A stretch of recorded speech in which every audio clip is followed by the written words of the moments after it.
should be live. Hello, everybody. Wow, this is new and interesting and different. You say hi, Norm? Yep, sorry. I was trying to link it into the Discord. So I'm Norm. I'm one half of the Always Player One podcast. Some would say the better half. We've just got a double thumbs up from the tech crew. It's all coming out live and clear, Norm. Perfect. Tech crew being my partner. So, I didn't actually get to post it into the Discord. So why don't you introduce? Yeah. So right, what we're doing this evening then? We last night actually, me and Norm have started up our own multiplayer world of Ironsworn, which is a solo-friendly, GMless friendly RPG game system. We've only discovered it recently, and we recently talked about it in an episode of our podcast, the Always Player One podcast, which is it's everywhere now, isn't it? It's kind of just whatever platform you want to listen to it on, you can find it. Always Player One, episode 9. We talk about Ironsworn, and we both love the system so much that, like I say, we've started a multiplayer game of it now. Last night we managed to make the world and our characters, and we'll dive into a bit of an overview of them before we start actually playing the game. But yeah, that's kind of where we are tonight. So yeah, we've just given it a shout out in our Discord, and people are welcome to join. If you're not a part of the Discord community, or if you're just browsing on Twitch or whatever, then you're very welcome. You don't have to have heard our podcast before to know what's going on. We'll give, like I say, a bit of an overview of where we are after introductions. So I'm Scruffy Gamer. Over there in the red is the other host, Norm. In the red corner. Mage Norm. Mage Norm. Yeah, it's just Norm. And yeah, I'm really enjoying Ironsworn at the moment. I've only played it solo so far, so looking forward to giving it a go multiplayer, see how it works. It's going to be very weird actually talking aloud playing this game. For sure. I've not done that before. So there you go. Okay. Yeah. I've just realised we got a really, really, really good world last night. Some really fun characters, we think. So hopefully this should be a fun first session. Do you think we're good to go? Yeah, I think so. Apparently you're coming through a tiny bit quiet, Norm. I'll just try and tinker around with the settings. Do let us know in chat if anyone's in there. I'm not going to just want to point this out now. I'm not going to look at the chat at all. I have no idea how many people are watching, but let us know if there's any technical issues. Like I say, a completely new stream. It's our first time ever streaming together, actually. Like I say, we've done the podcast together, but we've never actually streamed a thing together. So, there's going to be a few technical bumps along the way, but I'm sure we'll get there.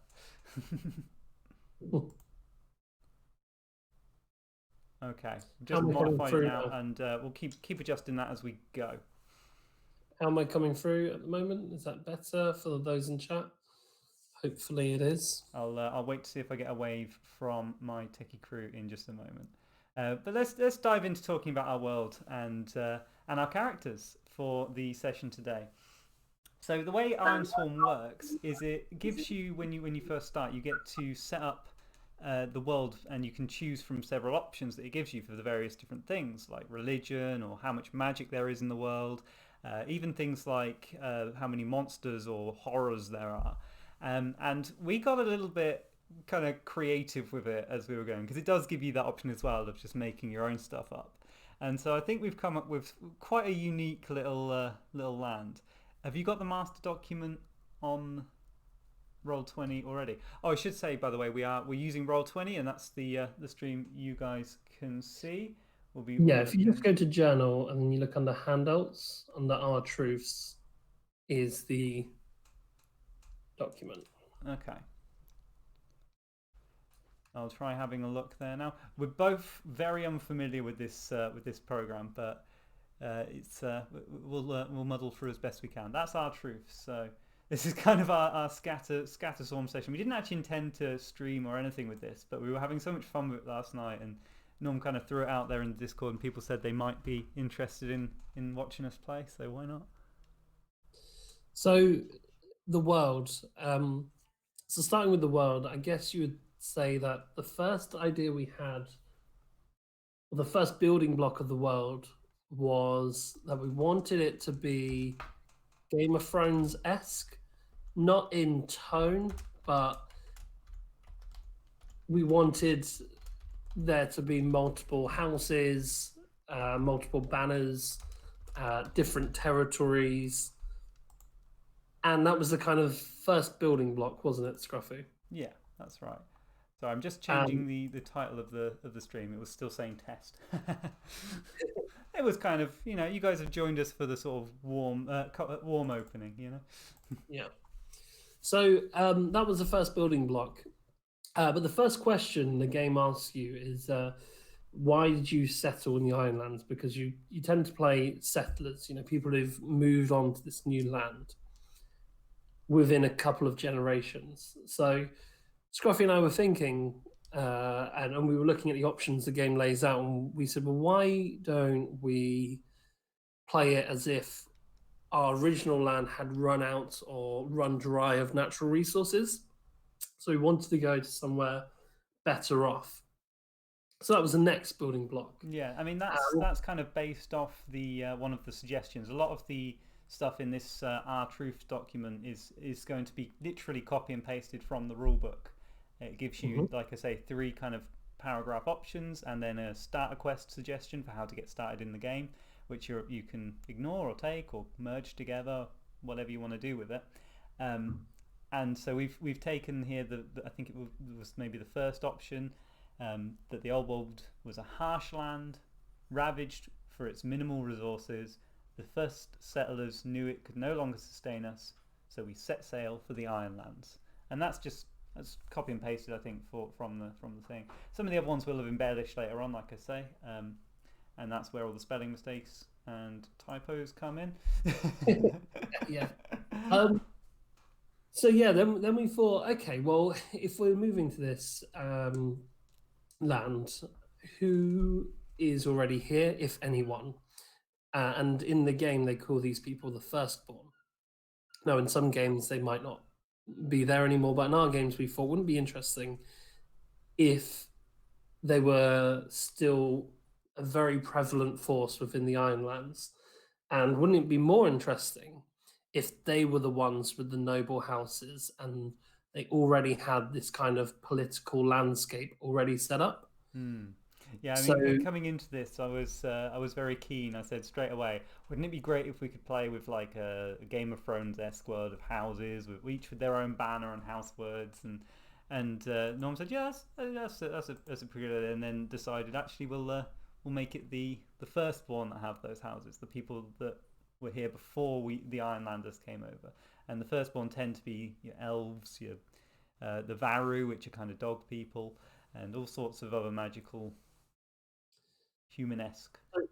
So we kind of said, well, what makes us different to the firstborn? And Scruffy already hinted there that they are kind of more magical creatures. So we decided that humans would be mostly mundane, i.e., non-magical, and for that, and the reason behind that is because we sort of said the only resource that our homeworld was very, very densely sort of populated with was iron. So we came over with iron, and the firstborn see it as this kind of anti-magic, this sort of magic cancelling material. So for that reason, they kind of gave us our own little domain.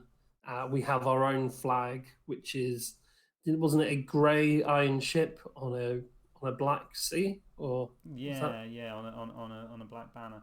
I think it was. I'll look it up in the thing for you now. We won't read this whole document out, obviously. I think that would put everyone to sleep. But it's useful for us just to quickly glance at it and remember what we came up with yesterday. And I am not seeing it yet. But yeah, so because all the firstborn have their own sort of kingdoms and established houses, they all have their own sort of banners in the same way like a Game of Thrones family might in the Kingdom of Westeros. But in the Ironlands, that when we came over, we were kind of given a sort of de facto banner. We were kind of assigned this banner of a shiny grey boat on a black field, and it was kind of a thing of, I guess, curiosity and a slight reverence for us having coming clad in iron and with iron weapons, which is such a scarce resource in the land, with such a kind of, I guess, stigma about it, that we were kind of seen as somewhat interesting people and treated somewhat hospitably. But time's passed since we moved here. It's been 1 or 2 generations, maybe even a little bit longer than that. And we've kind of got a bit more established, and being in such an abundant and fertile land, we've kind of started to spread out a bit beyond that sort of nice welcome space we had in the havens.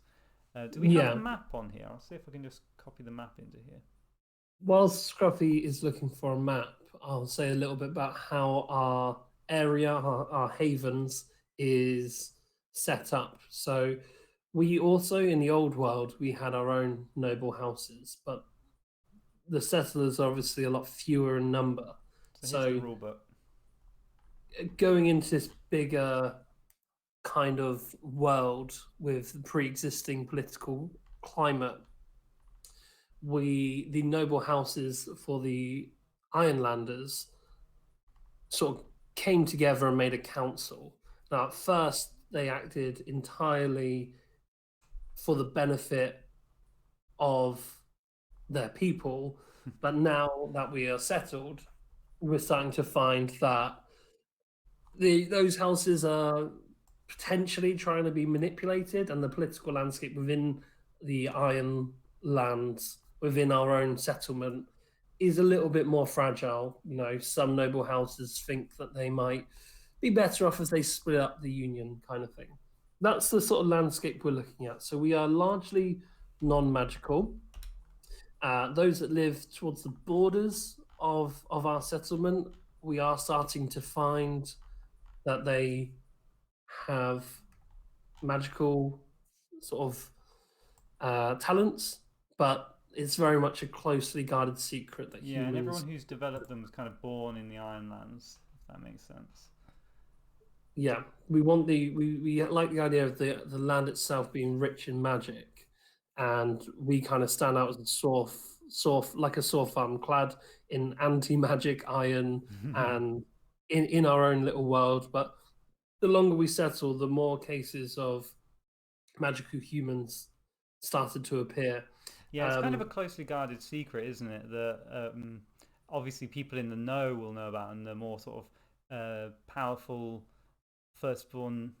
Just want to reiterate, the firstborn of the people that were here before us, the Ironlanders. That's the distinction there. The firstborn of the magical elves and Varu and all that were established kings and queens, and we're the humans, the Ironlanders, who have moved in here. So the established firstborn that were more friendly to us and are more closely kind of integrated with us will probably know that the magic has started to appear in a few of our younger generation. But it's the sort of thing that the council is trying to keep under wraps. And I think that's probably... So, yeah, again, the idea is we are a small part of a larger political landscape. When you're crossing borders, you have to be very conscious of who's in control of this area, how should I be acting. The other thing to note is that outside of our settlement, there are magical creatures. These magical creatures, the firstborn will have like dominionship over, but they very much scare our people because we do not. We don't have that kind of magical touch. So I think that's good enough about the world. Should we move on to our characters? Yeah, just quickly want to mention the council a little bit more, that because they seem to be like they're going to be quite important in our game. That's the kind of way our Ironlanders are structured at the moment. We have a council formed of powerful houses, all of whom are treated all of whom are kind of a threat to the stability of the order in our I guess homes, because they're all kind of getting a bit too comfortable and powerful and starting to maybe strike out and form their own banners. They haven't yet, but the kind of tension is there and the threats are very real. So Yeah, there's and I like the idea of the firstborn having an interest in specific houses that can benefit them. We might have a house that have a lot of boats. There might be some firstborn kingdoms that would very much like those, so they would like them to split from the council and form allegiances. That hasn't happened yet, but like Scruffy said, things are becoming more and more fragile as the years go by. So that's the kind of landscape that we've created for the game. We think it's an interesting one, but yeah, So just to give you should guys an idea of the map of the world, this is the same for all Ironland worlds. If you play the Iron Swarm game, you can apparently bring in your own worlds, but this is the Ironlands world. We're looking at number 5 here. The Havens is kind of where we're basing our adventure. To the west over here, we have the Deep Wilds. I imagine that's where a lot of the more magical nations will be. There's the flooded lands down here. There's all sorts of interesting lands, and we'll see if we end up traveling to any of them as we play. So we might use this as a quick reference to come back to at some point. I'm sure we'll put it in Roll20 for future streams if we do some more of these. absolutely. Scruffy, why don't you start with your character? All right. Oh, Jagar. Jagar the Dagger. His actual name is Jagar, but everyone calls him Jagger because Jagar the Dagger is his nickname, and that's awesome. So in this game, you when you make a character, you assign a series of attributes. You assign 3 to one of your attributes, 2 to 2, and 1 to 2. For my character, he's got a lot of edge. He's an edgelord. Not much heart, not much iron, bit of shadow, bit of wits. I won't go into too much detail what all those are. We can see them as we play. In addition, he has 3 assets. You get to pick 3 assets for your character. For my guy, he is a loyalist. He's very good at helping his friends. He's a trickster. He likes to do things a little bit a little bit underhanded. And he is a wild blood. That means he gets an advantage in the woodlands and with woodcraft. I'll just give you a bit of details about his backstory now. I won't actually bother finding the document because I think I can remember it pretty well. Basically, he grew up on the coast, and his parents were both sort of fishermen. Well, his father was a fisherman, his mother was a homemaker. He hated everything about the sea and fishing and even fish. You can't stand the taste of fish. So actually spent most of his childhood in the nearby forest, which was quite a dense and deep forest. He kind of spent his whole time roaming around there wherever he could, snuck away. Every time his father tried to take him out on the boat, snuck away. Every time his mother tried to make him do chores, nope, straight to the forest. There he is again, hiding in the forest. And it was there he met a elf, very old elf called Burundi, who he calls Bundi. And this hermit of an elf who kind of lives alone in relative kind of obscurity had taken a shine to him and acted as more of a mentor than anything else. And that's where he learned his. That's where Jagger learned all his wild blood skills of the forestry and things like that. It's also where he first learned about a very important crown, and I will find the name of that in just a moment because I've forgotten the specific name. But this is his kind of life goal. When you make a character, one of the things you do when you design their background is swear an iron vow. And Jagar's Iron's vow, his epic task, is to steal this crown and claim it for himself. It's a beautiful golden crown with jade vines woven all around it, and in the center a garnet held up by the jade vines. And the crown is owned currently by a very, very powerful elven queen, one of the main houses, and actually one of the houses most closely allied with the Ironlanders. So a lot of political implications there if that crown were to be pinched.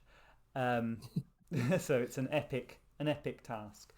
the crown is said to be, well, by Burundi said it was magical and gave you kind of dominion over the forest and all the forest trees and plants and even forest creatures.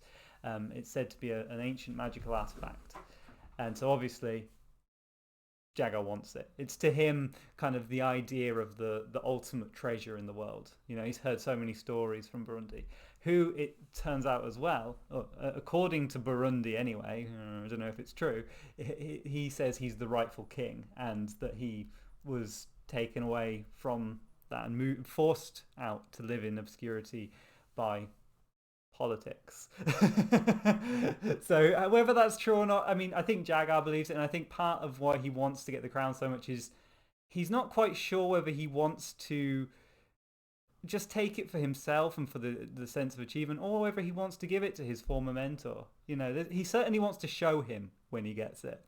But so he left home, anyway, to kind of wrap up. He left home at a very young age and ended up kind of doing odd jobs and slightly less than legal things, just surviving however he could. And sort of a sword for hire almost, or a dagger for hire maybe. And that is where he met your guy. So would you like to just tell us about the Breaker? Harold. Yeah, Harold the Breaker. Harold is currently a sellsword for hire, working in a trio of myself, Jagger the Dagger, and Caillou. But before that,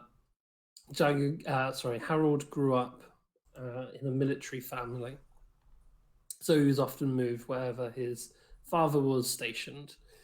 So he didn't really have a place to call home. He was always having to make new friends, and he wasn't very successful at it most of the time. He didn't really get along with that life. His, he does have substantial training with a sword. In fact, one of the assets that I took for Harold was. Let me just double check. Probably get this up. You need to. There we go. It is Swordmaster. So he is a master of a sword, and his weapon of choice is the longsword. But when he met Jagar at a young age, he thought that he was the most wild person he's ever seen. And he wanted to live like that. Mm-hmm. He didn't want the strict military life. No, that's not for me. I want to party and travel the world and kill people for money. That is what I want to do. So that is very much what he's doing. Along the way, we've been doing it for a while, and along the way we also met Caillou, who is a human magic user. So we took him on board under our wing, and he makes up the third. It's also worth saying there is some dark elements to Harold. So Harold's father was, for a while, the leader of a brigade called the Burning Iron Brigade, and it was their role to round up human magic users. As a child, he didn't understand this, but as he grew up and he began to add two and two together, looking back retrospectively, he understood that his father was very much a part of. Should I do a mature content warning? Oh yeah, we probably should. I think with the way the system works, it's difficult to kind of anticipate where it's going to go. But, we could end up in some slightly, I guess, triggering places. So just be aware of that. It's a loose RPG.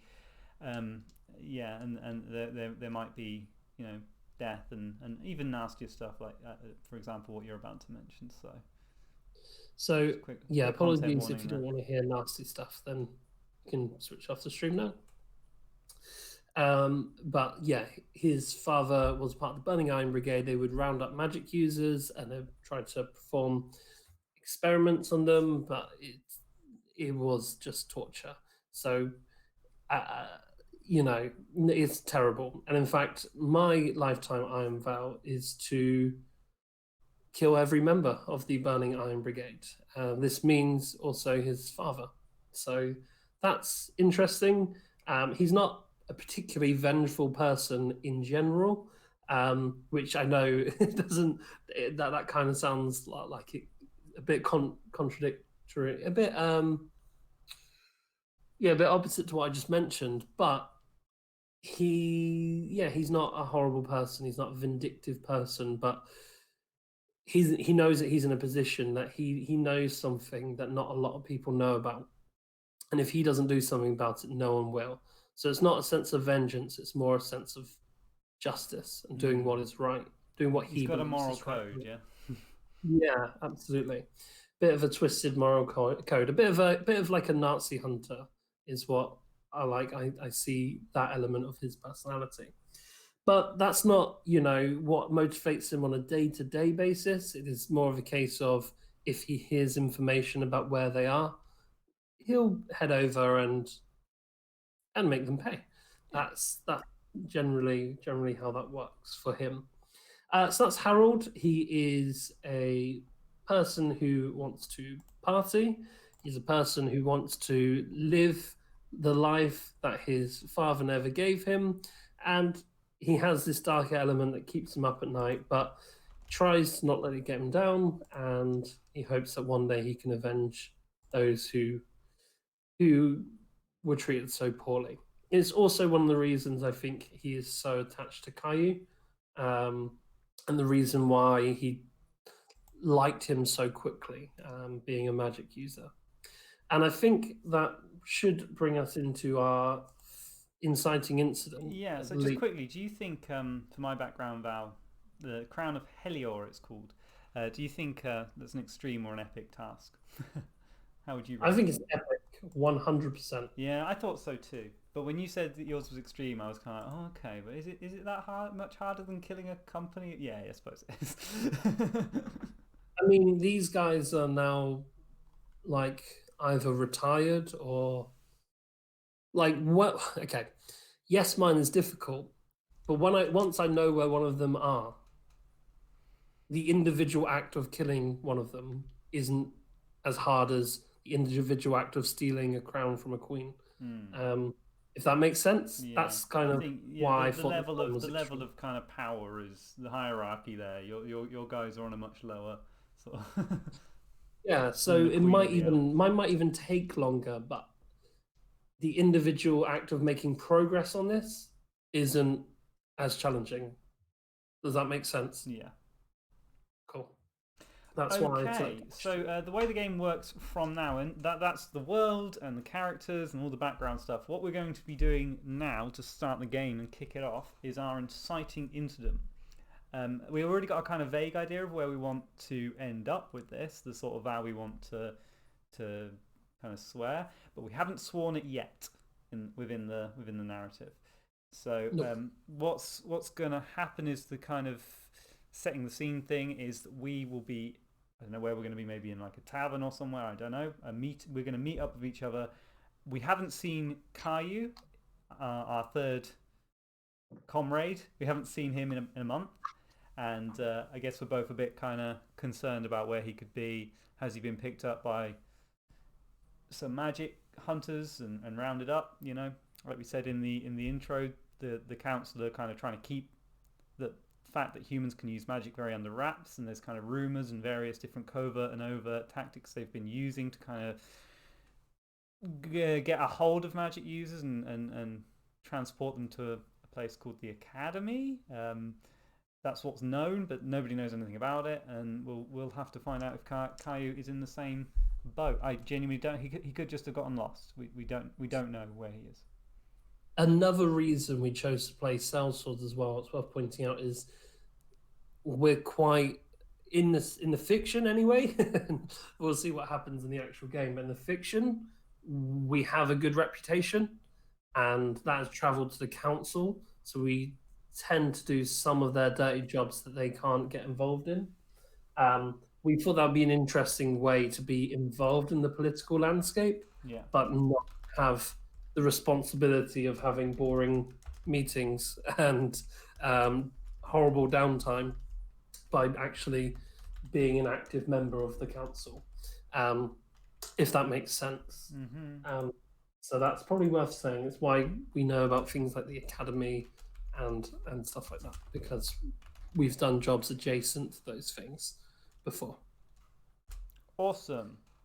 So let's set the scene then. Where are we? I should grab the oracle as well. That's going to be something we're going to need to help us decide on any random. So to help us decide where we start, I think we should talk about where we live, i.e., do we travel and set up camp? Do we have a permanent residence?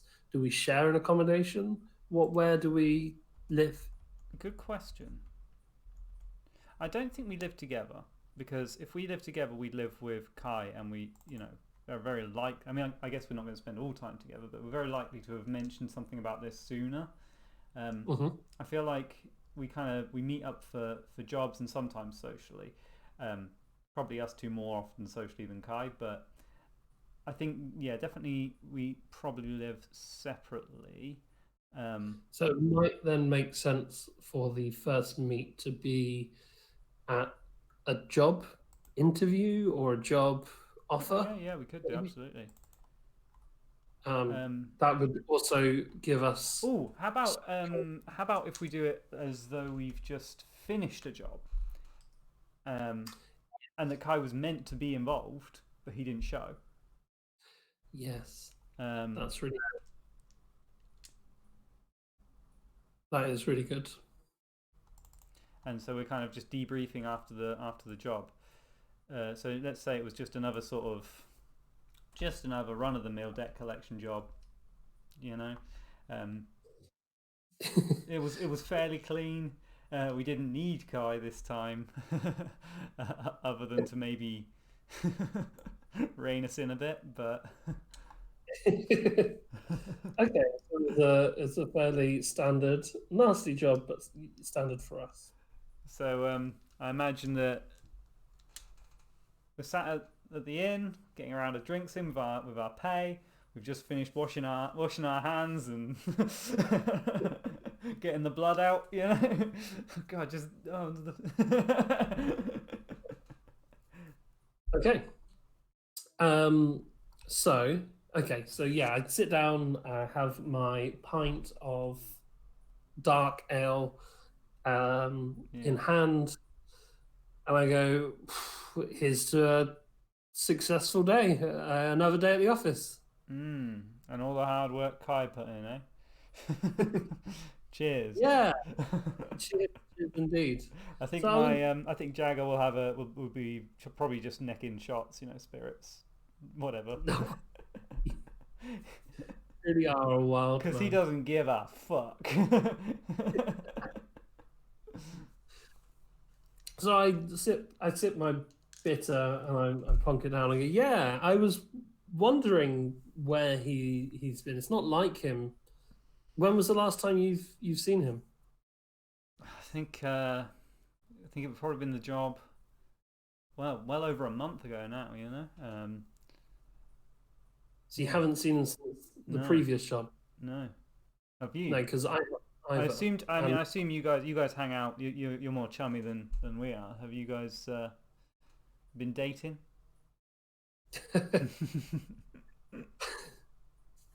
Just kind of pinches this part of me. You get the trademark side smile of Jagger there in his pointed teeth. No, he hasn't met me for any drinks recently, and I sent him a raven to make sure he was gonna be ready for this job. It's not that he needs my help organizing himself, but because I haven't seen him for a while, I thought I'll just pop him a letter. I didn't get a reply either, so I'm a little bit worried. I know normally he can look after himself, but he lived a dangerous life. Yeah, I guess it's up to us to do the dirty work again, right? Just quickly, shout out to Banana. Thanks for joining us, dude. Glad you can be here. Hey, banana. Oh, and hey, got here late as well. Yeah, that's Javier. Is that how you say that? Javier. Nice to see you guys. Is it Javier? Javier? I don't know. Yeah. Yeah. So I think you're right. It's up to us to do the day work and Yeah. save them from the right spot once again. I guess we should ask around and like I'll check with my guys. You know, see if anyone's seen him and take it from there. I think I'm a bit concerned because I've heard rumours of a few of the magic guys getting scooped up. You know. I think we should definitely start moving. I think the first place to start is of course after I finish this drink. I think the first place to start is we should swing by his home and see if there's anybody who has any information. I think at this point it would be the most likely thing to make this kind of pop for us would be if we overhear something, or if there's some sort of external thing that makes this kind of urgent for us right now. You know, I feel like at the moment, Jagger doesn't need to swear a vow. I think it needs to become real. Yep. Okay. I think this is before we need to make any moves or anything. I think. Roll on the oracle. Say again. Do you have something in mind, or do you want to use the oracle? Well, we could use the oracle to kind of guide how we find it out. But I think the thing we should find out really is that he has been picked up, and that he's been picked up by some unknown kind of like an organization like your blazing, what are they called? The blazing. The Burning Iron Brigade. The Burning Iron Brigade. So yeah. Would it be interesting if they weren't human, like they were outside of the Ironlands? Okay. Perhaps the people that pick them up, or yeah, or maybe where I don't know. Let's not plan too far ahead. yeah. but I just think we need to find the information out relatively, innocuous. I don't think we need to roll for that. That's something that it's part of the fiction, right? That we find out he's been scooped up. Okay. How do you imagine that happening? I would love it if we hear from. Let's get a character descriptor, shall we? So I'm rolling at the moment 2d10s on the oracle, and I'm looking at character descriptors 3 and 1. So we're looking for a dependent person. Okay. That's an interesting one. It's going to get their role. A dependent mercenary. A dependent mercenary. That's Caillou. Yeah. The game's just telling us what we already know, that Caillou's been snatched. Well, okay. Well, maybe it's another magic user. Maybe we can just replace him. Oh, what you mean? So we kind of just we just kind of leave the bar ready to kind of continue our investigation, and literally falling in front of us on the path is somebody who's escaped from the same thing. Okay, fortuitous. Pretty what convenience. I think this is interesting the way this game works, that the inciting incident and the backstory are the hardest bits because they're so loosey-goosey, and you have to kind of just get there, and then once you've got that you can just play and roll. But yeah, just rolls on I think itself, it's fine for it to be kind of vague and silly at the start. Yeah. So okay. so some sort of obviously human magic user, because they're the people that are being targeted, just in a state of distress, bloodied, battered, falls into our path, and being the kind, good Samaritans we are, we both take him. Well, we identify him as a magic user because he's in the same prisoner's clothes that we've seen before from the academy. Yeah. Yeah, I like it. So Or that even immediately gets our attention. or even just that they're kind of marked somehow, not necessarily branded or anything, but like if they have like a sort of a chain that's attached to them, a sort of coloured chain, or that makes it clear that they are a magic An user. iron chain which counteracts their magic. Oh my god, yes! And that chain is specifically designed to contain magic and stop them being able to have that power for their own safety, of course. For their own safety. So The he's statement. wearing what you recognise immediately as a safety chain. Yeah. Uh, I say, whoa, whoa, whoa, stop there, friend. Stop there. Calm down, calm down. I've seen enough of these in my day. I pull out some kind of lock picking tool. I give it a wiggle. mhm. Do you think it's a move, maybe, to unpick this? Yeah, I mean, you could do it. You could do a move because I think this is the sort of thing that I don't like rolling moves too early in the inciting incident, but why not? Just for a little bit of flavour. Why the What, heck not? So what do the you think? move I would use would be Having a look myself as well. secure an advantage to try and get sort of leverage over them and make it so they're more friendly, I guess. Okay, yeah, maybe he distrusts me at first. He sees me Yeah, I mean he's ironclad. panicking, right? So you're trying to calm him down and make him more pliable, more. And also, he looks at me. I'm head to toe in anti-magical iron, Yeah. huge longsword, and You I look go, like somebody stop he's right just there. escaped from, like literally the. I just grabbed him and said, "Stop right there, friend. I've seen that before. Yeah. You might think I'm a captor and try to escape." So yeah, I think secure an advantage is Okay, definitely a so you good can one. either roll plus if you're doing it with speed and agility, that would be edge, or if you're doing it with charm, loyalty, and courage, that would probably be heart. So I don't know which one you'd want to choose there for how you'd approach this. Whether you're trying to calm him as you're doing it and use your I'm definitely trying to calm him. So I'll yeah, go with charm and or I'll if you're just roll trying to for get the thing off heart. as quickly as possible. My heart is Okay, so what Norm's going to be doing now for anyone who's kind of new to the system, he's going to roll the two d10s again, and this time also his action dice, a d6. He's going to be doing this. We were going to do it all on d20, but the dice rolling on that is really hard to actually do in a quick way. So we're just going to do it in person, or I think you're using Google, aren't you, to do it? Yeah, I'm just using the Google Dice roller, and okay, I rolled on the two d10s a 5 and a 3, and on the d6 I rolled a 1. So my heart is Oh, so the aim 2. here is Norm's trying to Is a, beat the d10s with his d6 plus his, in this case, heart. So your heart is 2, isn't it? Have you got it up there? so because I matched, but I didn't actually beat the d10s, I miss. So we should Which use the d20 for this, roll 20 for this. So where's that? So we were trying to secure an advantage. He rolled plus his heart, which is plus 2. He missed because he didn't beat either of the d10s, which means we look at miss.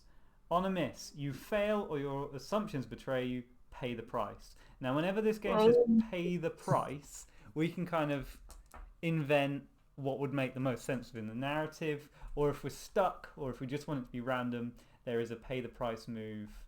I would have thought it would be under suffer, but it would be on here somewhere. So I think. it's under fate moves. Oh, is it? So pay the price. So make the most obvious negative outcome happen. I think I've already said the most obvious negative outcome would in fact be that he thinks I'm a captor and he retaliates and tries to run away. Mm-hmm.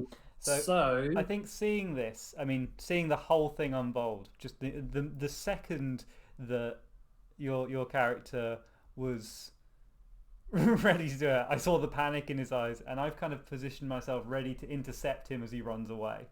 And I think as well, just going off what you said in the podcast about using the dice to tell a story, because I rolled so low. I mean, this guy was desperate, right?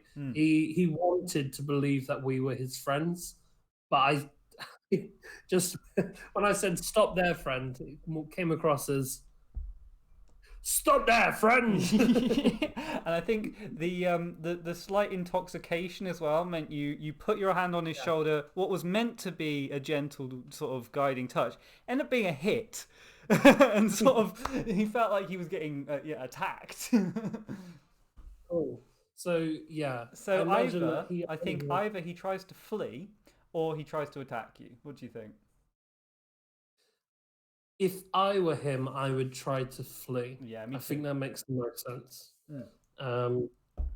Should we do a move for this, or are you going to try to Well, intercept them? normally I think we do a move, and I think we try and resolve it. But I think because we're in the inciting instance, I'm going to take a little bit of excessive freedom here because I want to get the Iron Vow locked in, before we can really start flowing like we normally would. Just So need to fuck it up from the start. yeah, so for this one, I'm going to say Jagger was ready. Jagger saw the hit happen and was there to intercept him as he ran away, and using his cat-like reflexes was able to subdue him. I think Jagger is the sort of person who would have done that with either a comic hit on the back of the head like you get in the movies that never ever causes concussion or brain damage, but just conveniently knocks him out, or he's got his handy chloroform ready. Whatever it is, I think he's got him, he's wrestled him, he's subdued him. The guy's out. We can take him somewhere safe.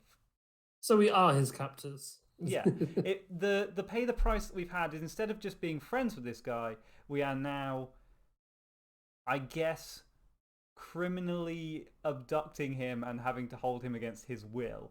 So he's not going to be as cooperative, and we're certainly not going to have an ally here. I think whatever we do from now, this guy hates us, right? Absolutely. This is exactly what. Just sorry to break the gameplay, but this is exactly what we were talking about in the podcast when we said the way the game speaks back to you and creates these wrinkles. We just wanted a guide to come along, give us information, and we couldn't. So even we do could that. just swear just swear the vow, guys. Okay, so where do you think we should take him?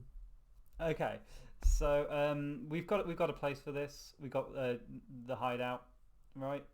It's it's located at the edge of town. It's just an abandoned shack. Like, it's got leaks. It's not a place you can stay for long. It's not a place you can store anything really useful. It's just our secret hidey hole where we go because no one goes Just there. humans. Jagger's den. So yeah, we'll head there. Cool. Secretly, Okay. he'd never tell you this, but Jagger had actually spent some time living there when he was first kind of on his own. That was his home, but you don't know that. No. Okay. So yeah, I think we get there with relative ease. We've been there a lot before. Creak We open know the dilapidated door, and the rats scatter. And exactly. So okay, we plonk him down. I turn to you and I say, "Do you think I should take off his iron lock, seeing as scared he was of us?" Nah, best leave it on for now. Yeah, Okay. there's no telling what he might want to do to us. I feel really just Harold feels really uncomfortable with this. Like, Jagger does not. Harold has a special sympathy for magic users and the way they're treated, and keeping that on and abducting him just makes him feel really terrible. So, okay. So yeah, Jagger's going to be kind of wandering around. He's got like a sort of, he got like a little hidden sort of trove of bits and bobs in just under a sort of loose tile on the floor or whatever, and he pulls out some sort of ointment. Brilliant. Wafts that under his nose, and the guy wakes up. Amazing. And how does he greet us? Wide-eyed panic would be my first guess. I say, "Calm down, friend." Roll for it, yeah. This time, you've sobered up a bit, and he's kind of taken aback by the gentleness of your voice. Yeah. we're we're not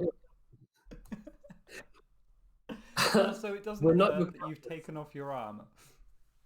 no, no, no, no. I wouldn't take off iron in front of a magic user. Okay. Crazy. I say, we're not your captors. I mean, technically, in this instance, we are your captors, but we are not taking you to the academy. We are your rescuers in this case. To which point he obviously believes me, runs up and hugs me. No, none of that happens. Yeah. Do you think I should compel? I think we can probably just narrative this one out, and probably for sake of brevity, I would say I'm intending to, for the rest of the game, not do this at all because I want to roll moves. I want to have the game talk back. But for this bit, I want the game to shut up and let us start the game. So Okay. so Okay, in that case, he doesn't quite believe me yet. So I move a bit closer and I say, I can remove your collar. I like the idea of it being like a collar. I can remove your collar. Jagar does a He's kind of moved away. noise as you do it, but you plow on regardless. Yeah, he goes to move away, but I'm stronger than him, and I sort of put my arm around and pick the lock. Off it pops. It's got a neck. And then throw it to the side and say you're free to leave at any time, but we think our friend was captured with you, and we'd like to know where he is because we want to rescue him as well. What does he say? Yeah, I imagine that after sort of standing to his feet tentatively and gingerly and kind of thinking about bolting for the door, but maybe catching Jagger's eye and see him kind of. He decides that for now he'll play along and tells you the story that him and a bunch of others were abducted. They were being taken somewhere. He doesn't know where. And somebody who meets Kai's description was among them. Brilliant. Yeah, he doesn't know who, doesn't know where. He was just out doing his daily stuff, and he got scooped up by them. Okay, I like the idea that he tells us the way he traveled in order to escape and find us, so that we have at least a guiding idea of where to go from here. Oh yeah, so we've got a kind of this is where they were last bit of information, but no, I mean we'll need to probably gather information to find out more. Yeah, I think that's a good idea. So I think part of that is not wanting to sort of skip ahead and cheese it. We're just going to get vague information from this guy, and then we'll get more specifics once we've sworn our vows. Brilliant. I give him a cup of water, and sent him. So I think he says after drinking the water, he says, "You guys seriously going to go up against those thugs?" We'll give it our best shot. And he kind of looks at you like, who does he think he's talking to? I'll say, well, they got our friends, so there's going to be no rest for them. Excellent. His village isn't far from here. I think I'm going to look to before that, I'm going to look to Harold and say, "What do you think, Harold? Time for us to swear a vow." Right. So Harold takes his long sword, plants it into the ground. No. I think just quickly, what the way that this world works is iron vows are a common thing. People swear iron vows for significant events. Everyone swears them differently, and the game encourages you to imagine how your character swears their iron vow. Everyone does it differently. I think that's quite nice, and the words you say are important too. He puts it to his chest, the handle to his chest, and he says, "I swear on haven't thought about how he's going to swear his vows. So I'm just kind of winging it. No, yeah, that's fine. I'm just trying to think of it now. You're giving me time to imagine. I swear on the iron that makes me, I will find Caillou, and I will punish those who took him. Right. Maybe he is vengeful. I keep saying that Harold's not vengeful, but all of his vows are to do with vengeance and justice. He's just, when I created him, I thought he was just going to be a party guy. I like it. Way to bum everyone out, Harold. I think Kai reaches into his pocket and leaves his hand there, and he just says, "Yeah, I swear it too." And just kind of for us, the audience, it's just a chunk of wood in his pocket from his village growing up. That's what he's holding on to. That's what he's touching. Not many people know that about him. It's actually sorry. It's not just a chunk of wood. It's the wooden handle to his hidden dagger. He was given by Burundi.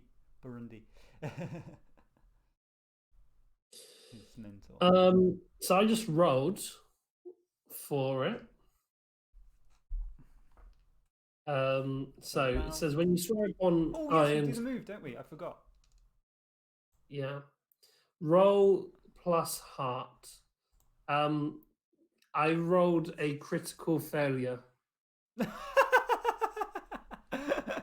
So in this game, to get criticals, if you roll both the d10s and they're an even number, and you're either going to get a strong hit or a miss. So in this case, Norm got a miss on that. Second miss of the game, second roll of the game. I'm going to do mine too. I rolled on my d6, I rolled a 5. And on my 2d10s, I rolled 10. Oh, wow. So what this means is we need to introduce a twist, a negative twist. I've got an idea already for what that could be. But I just want to quickly say I got a strong hit. So. Oh, well done. With my casual, yeah, me too. That was apparently he meant it though. I guess Jagar's more kind of invested in rescuing Kai, or things are probably going to go easier for him in some ways. So than they will for Harold. So the game says on a strong hit you're emboldened, and it's clear what you. Hey, my moves just disappeared. Yeah, so I'm in. Oh, sorry, that was me on yours. I'm emboldened. I get +2 momentum. Well done, you. I go to, which is funny because my character has the lowest heart, so I'd have thought I would have done worse at this. So summary.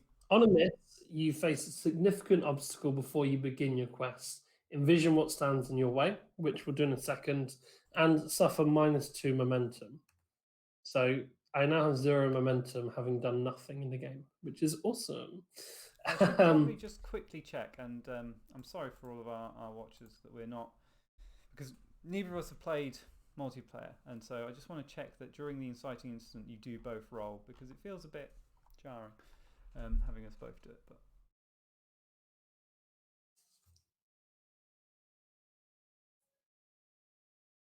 whilst Scruffy's doing that, I was thinking about the obstacle that the game can throw at me for now. And I'm not too sure, maybe we were followed in and we have something there, or maybe the chap who we kidnapped or rescued. Only one of you should roll, and I think since you rolled first, we'll take your roll. Yeah, especially because you said me too. Yeah, I'll put mine down back to +2, and I won't make it. That makes sense. So you said you had a good idea for what could possibly be an obstacle. I just thought it would be really interesting if there's 2 things that spring to mind. Either this person becomes an obstacle to you now, and kind of decides he doesn't trust you after all, and you know that's an obstacle that you've got to face, of him attacking you or somehow fleeing and contacting other people to make it hard for you. That's one. Alternatively, it could be that the blazing guys are directly involved, or maybe not them, but your father is directly involved, who you haven't sworn to kill. Oh no, I'm going to kill my dad. Oh, are you? Okay. Yeah. Fuck that guy. Although I'm Uh, not sure how that might necessarily be an obstacle. That might actually be a positive because it means you can get that your might help. I'd be like, two birds, one stone. yeah. What if the guy we rescued isn't actually a magic user or a prisoner? Oh, What? so it's just a red herring, and that Kai isn't taken by some people. Or Actually, what if he's a spy and he's just given us a load of terrible information? that they're trying to crack down on people who are trying to interfere with this process, and that this Yeah, is they actually want to something find the completely different. sympathizers. That Kai has been sort of maybe taken and restrained, but he's not being taken anywhere. He's being used as bait to winkle out anyone who would come for him. But we Yeah, don't know about this yet. It's yeah. all a So conspiracy. maybe we're walking into an ambush. Fantastic. I love it. I like that one the most as well. So let's go with that. Yeah, that's great. And maybe we'll be arrested for kidnapping someone. Oh, almost definitely. Yeah. Oh, that's another good little we step out the door. Yeah, not really magic user sympathizers, but they fucking kidnapped me. Yeah. So Yeah, he's so I like so that. this guy's a So, spy, and I guess he's off to narc on us now. Is that what you're saying? yeah, so he goes, "Thank you so much for your generosity. Don't worry about me. I'm completely fine to make it back to my own village." To which I would say, "Are you sure? It's a treacherous path for someone in And your I'd condition." immediately say, "We've done enough, Harold. Let's go find Kai." Yeah, you're probably right. Oh crap! You I give sure? him another big pat on the back. Boof, boof. Well, you're safe now, fella, and then we walk out together. Yeah. Cool. Well, as soon as What you're time clear of of day is the it? door, and you can't see me do it, I'll just flip a couple of coins his way, and then come and catch up with you.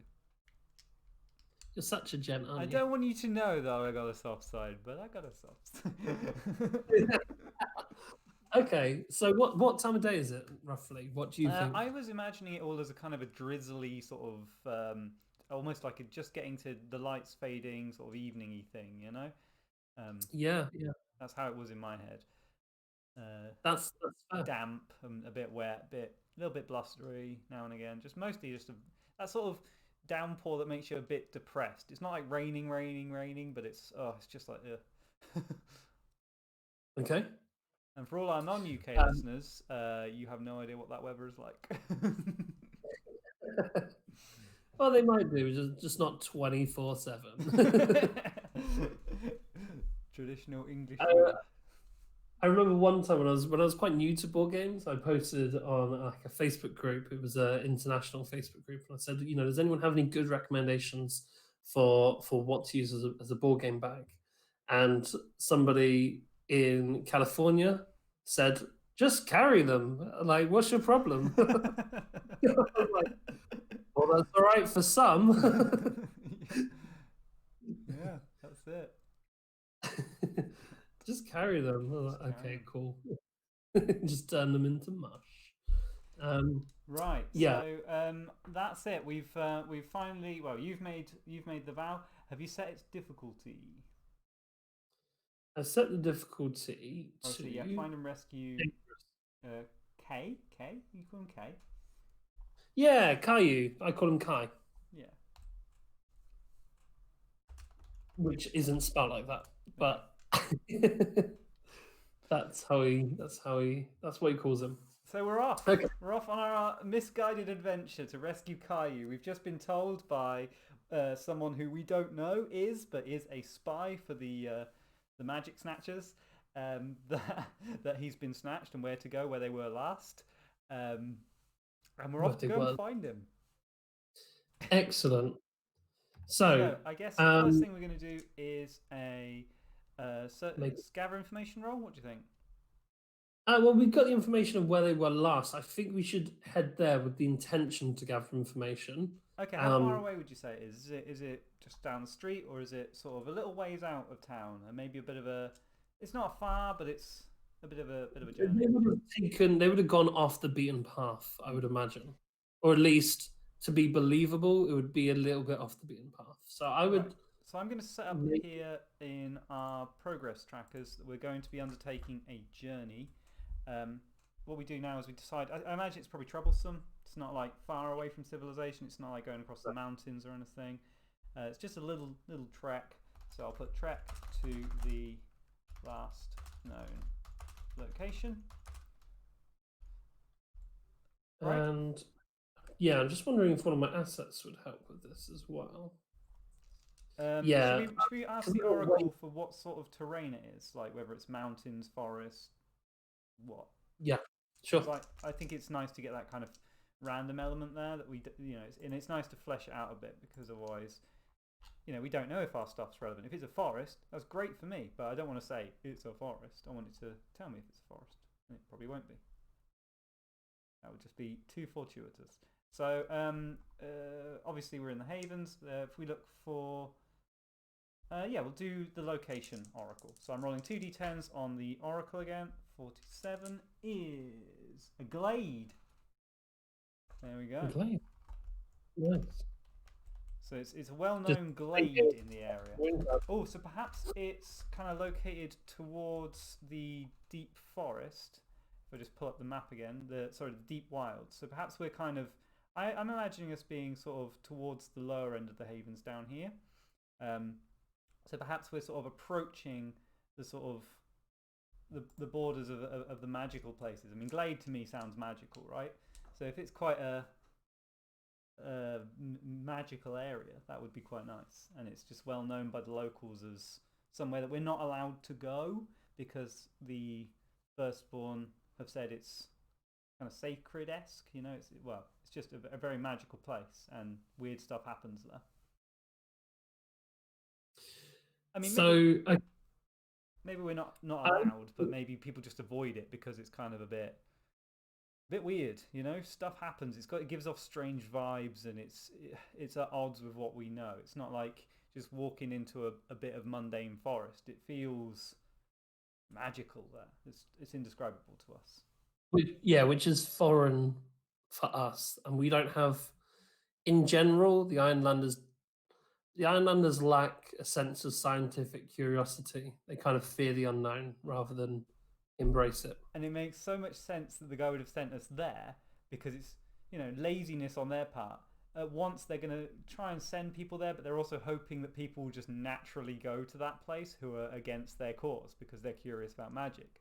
Anyone researching there, they're going to scoop up too in one fell swoop. Scoop us up, scoop them up, scoop them all up. Just send them all there. And we'll ambush them. Maybe they've got a little outpost there, kind of hidden ambush site to intercept anyone who's curious about the glade. Why are you coming here, laddie? Yeah, taking you in. What a bunch of scumbags. Yeah, I don't like this at all. I'm going to do the Undertaker journey role, and the reason I would like to do it is because of my Wayfinder asset. When I do Undertaker journey, I can add +1 momentum on a strong hit. And if I burn momentum to improve my result, which I can't do because I'm on 0 anyway, I can also take +1 momentum after the reset. But that's not going to be relevant. But anyway, I think it's good for myself to do it. Yeah, so the way you do this, when you're doing, I'm trying to make progress on a journey, like we've got here, this is a journey, Norm will now be making the move of undertake a journey. And if he hits, we'll probably make some progress, and depending on its rank, we'll mark some boxes. So because it's troublesome, anytime we make progress, we're going to fill in 3 of these boxes. If it was a dangerous journey to that glade, we'd fill in 2 boxes. And we probably should have set this after we decided it was a glade, but I think troublesome's fine. There you go. I rolled a weak hit, which your is first hit, Norm. Yeah, I rolled 1 on the d6 again, but my wits are 2, and the one of the d10s was a 1 as well. So at least it was an easy journey, yeah. It was an easy journey, and I guess that makes sense. I They think don't the want. directions the guy gave us were good and spot on. He'd said it more, he'd said it multiple Yeah, they were times. scripted. It was scripted. Make sure you turn left at the creepy cavern, and then keep on going. You Yeah, know, only an idiot couldn't have followed it, but yeah. only an idiot could have fallen for it. I So what think. happens on a weak hit? What's the mechanical thing I didn't see? Yeah, I didn't even double check. Okay, so on a weak hit, you reach a waypoint and mark your progress, but suffer -1 supply. Okay, so That's we mark progress, which, like I say, these are filled in boxes now. If it was a extreme or epic journey we were going on, like if we were sailing an ocean, then instead of marking boxes, you just mark like a tick and then another tick as you go, which is, I think, really neat. And it just means it takes longer because to complete this journey and arrive at the glade, we need to undertake a move called Arrive at Your Destination. And for that, we don't roll the d6, just the 2d10, and we try and beat. We try and get roll on the d10s lower than how much progress we've made, if that makes sense.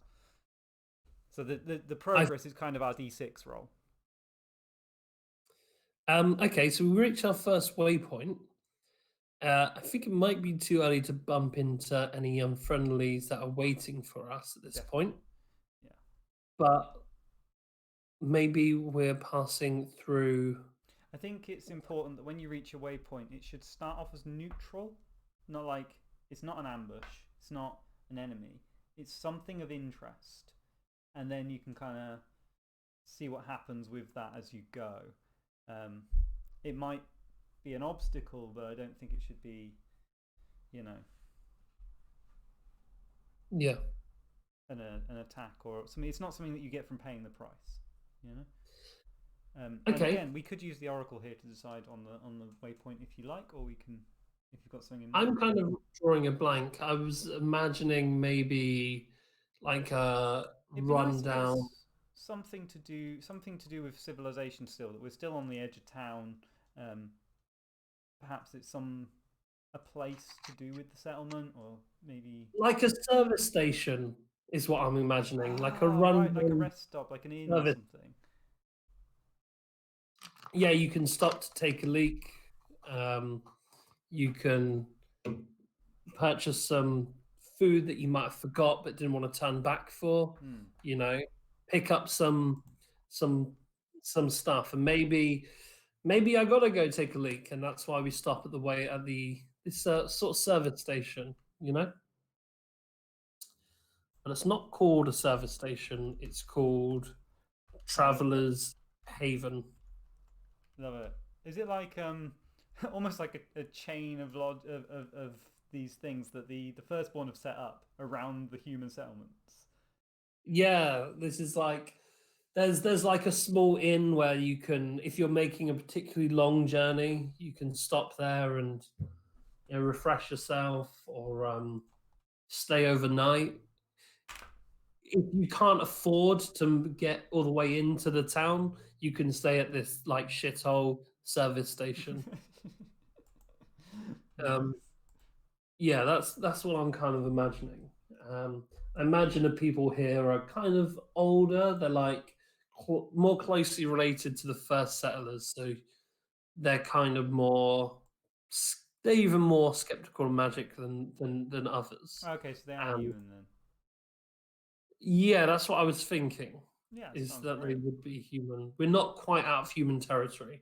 It might not be uncommon to see firstborn here whilst they're making a journey as well, or heading into our own settlement. Because this is kind of the fringes of our land, if that makes sense. Yeah. That's what I'm imagining anyway.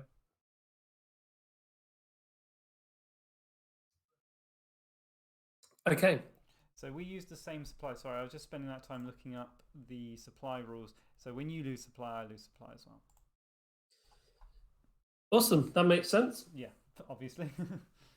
So I'm gonna dismount my horse. I'm going to tie it up. I'm gonna turn around to you and go, "Do you want anything from inside?" Cornetto. I think Ye olde cornetto. I think, to be honest, Jagar's itching to get on, but knows it's not worth arguing with me. He's like, I'll just come to, ties up his horse and says, come on in, let's go get you fed.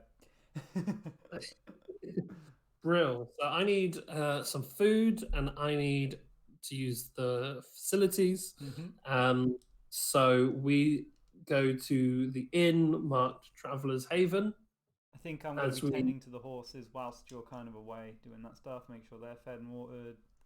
Check their feet. You're so considerate. Just doing the practical stuff, It's not even out of kindness, but it's just practical. It's just, he's used to knowing what needs to get done to get where he needs to go, So he's doing all the odd jobs, without even thinking about it. That's cool. I don't think I gave myself the... No, don't worry about it. So I open the door to the Traveller's Haven, and it's a very typical site. We've made a number of journeys. We're used to seeing these. There's the standard haggard wench behind the bar, running things, belligerent customer service skills. We have a mix of... Everyone knows her, she doesn't know anyone. Yeah, absolutely. That's perfect. A quick survey of the room will show that there isn't the sort of normal noise and kerfuffle that you would hear in a normal tavern, because these are all people on individual journeys. They're all strangers to each other. There's no locals. There's none of that usual banter, Everyone's keeping to themselves and eating meals. It's largely humans, but over in the far left corner, you can see some firstborn elves, clearly on some kind of business trip, and they're just refueling. So first thing I do is I bypass the bar and I go to use the restroom. Whilst that's happening, what is it you're doing? So I think at this point, I might be tempted to try and resupply here. Get some stuff we might need. It's always good to be safe. We've actually, surprisingly, even though we're not far out from town, we've burnt through a few things. So see if you can buy a Haven. Having seen that the packs are a bit light on the horses, just being overly cautious. We don't know how long we're going to be out. We know where we're headed, but we don't know where we're headed after that. So I want to make sure we got as much stuff as we can have. That's actually a move, so I'm going to make it now. I should probably get that up on here rather than just in the rulebook. I'm so used to playing this not on Roll20, so I was in the rulebook there. So let's have a look. We're going to resupply. I've just rolled an even success. Whoa! I got 2 6s on the dice and a 5 on my action dice, plus wits plus 2. So it was nearly a failure, just a success. So I think I might incorporate that it was almost a failure, almost catastrophic, but actually advantageous.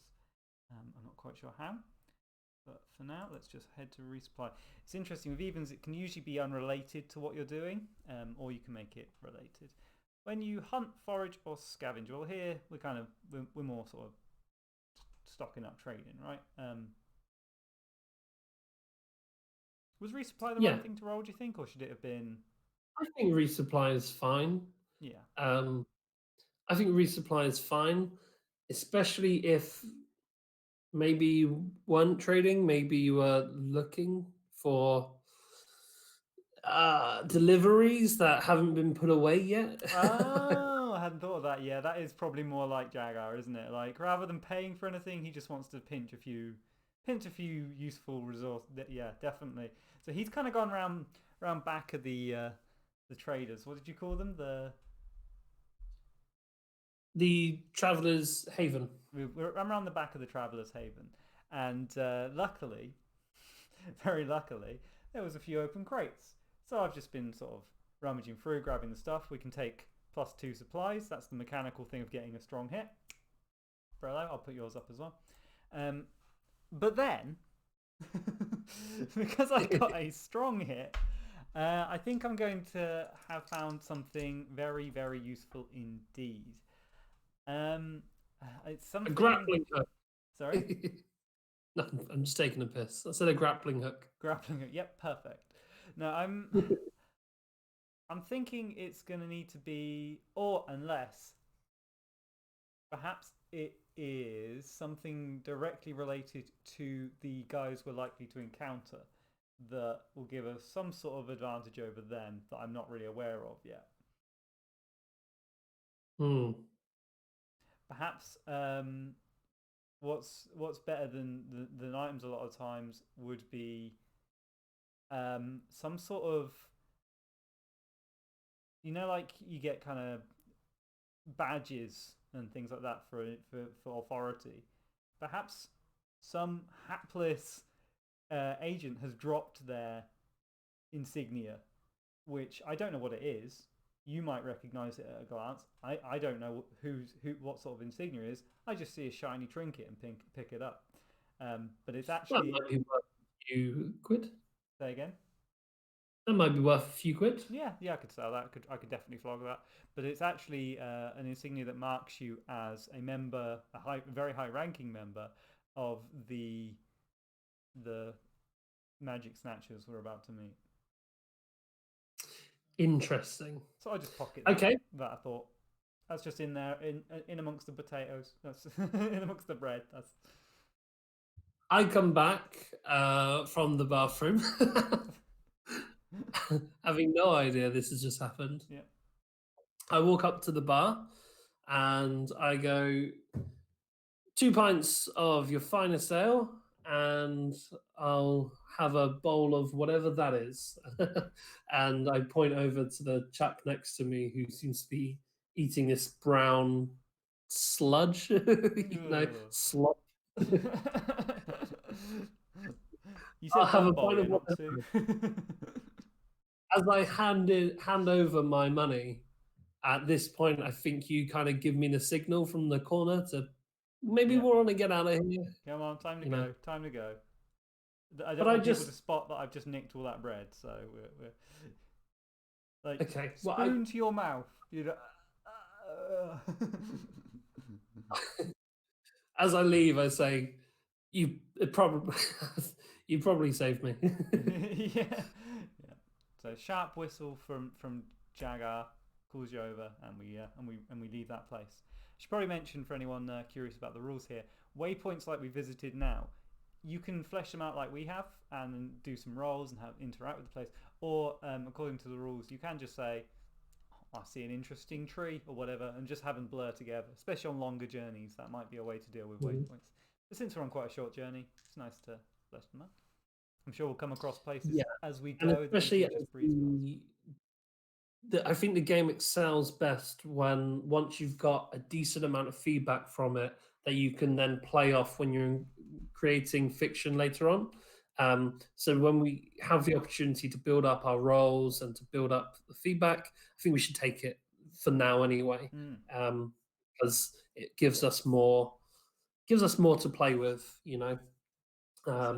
So yeah, okay. So we hop back on the horse and we head back on. I'm also going to point out that the progress, the way it works for this journey that we're on, getting to the glade, it's the same for vows. So you make progress on your vow. You decide when you've made significant progress and you mark it.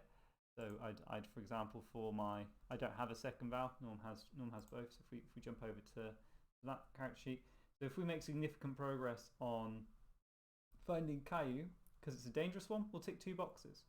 And it's up to us to decide when that happens. Obviously, not now, but maybe when we get to the place we're going, we'll decide that was significant progress. We'll see.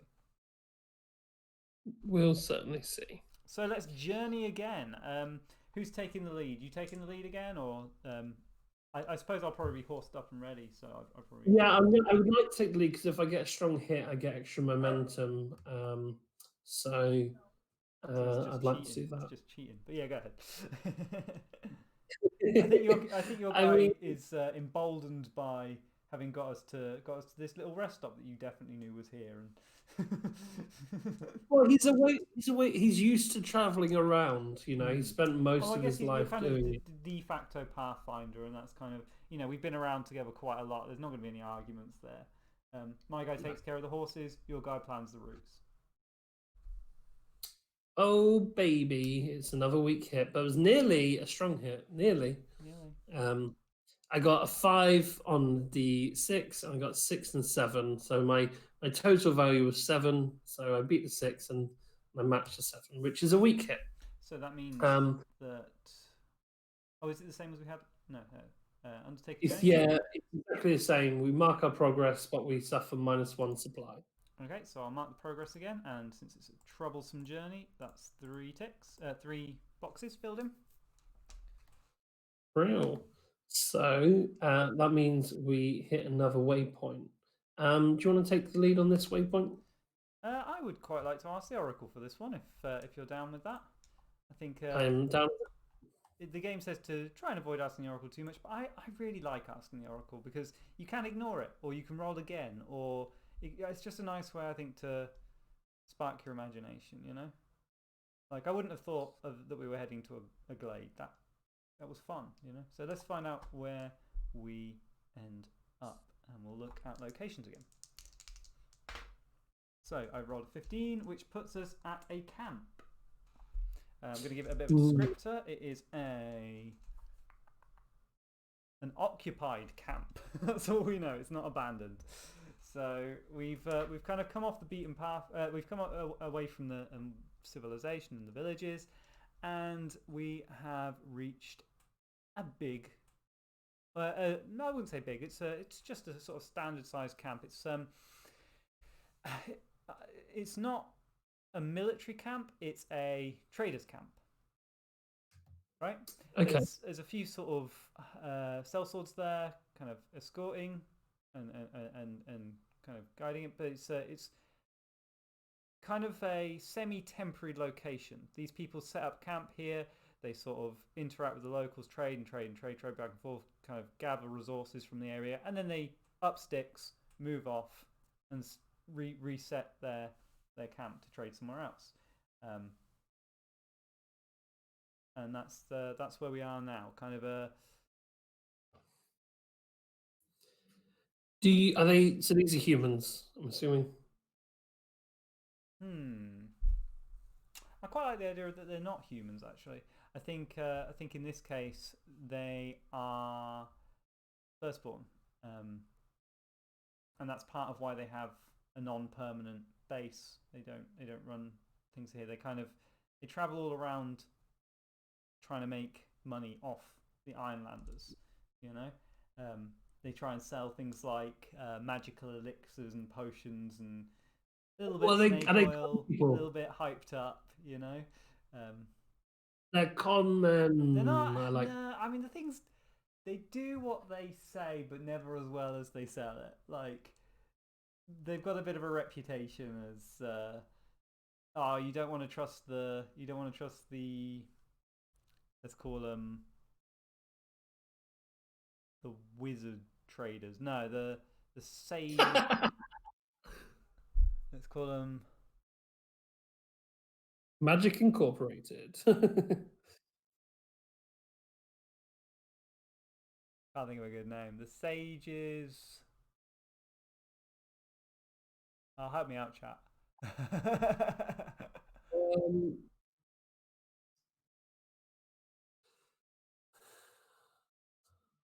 The sages and mages of earthly delights.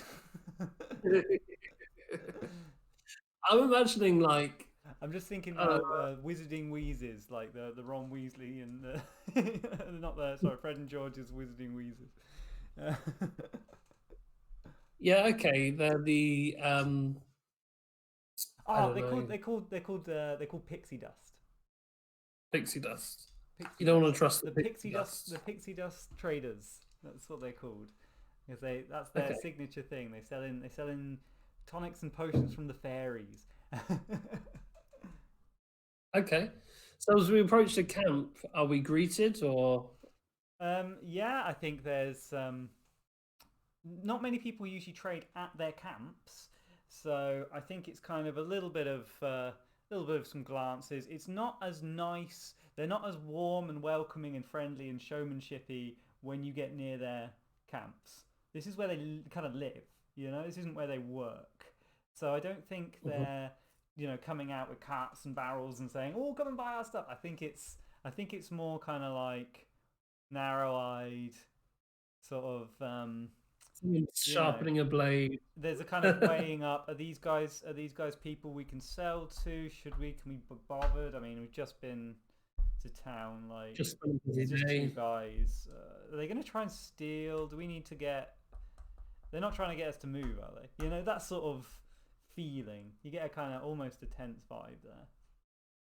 I think we could pass this by narratively Yeah.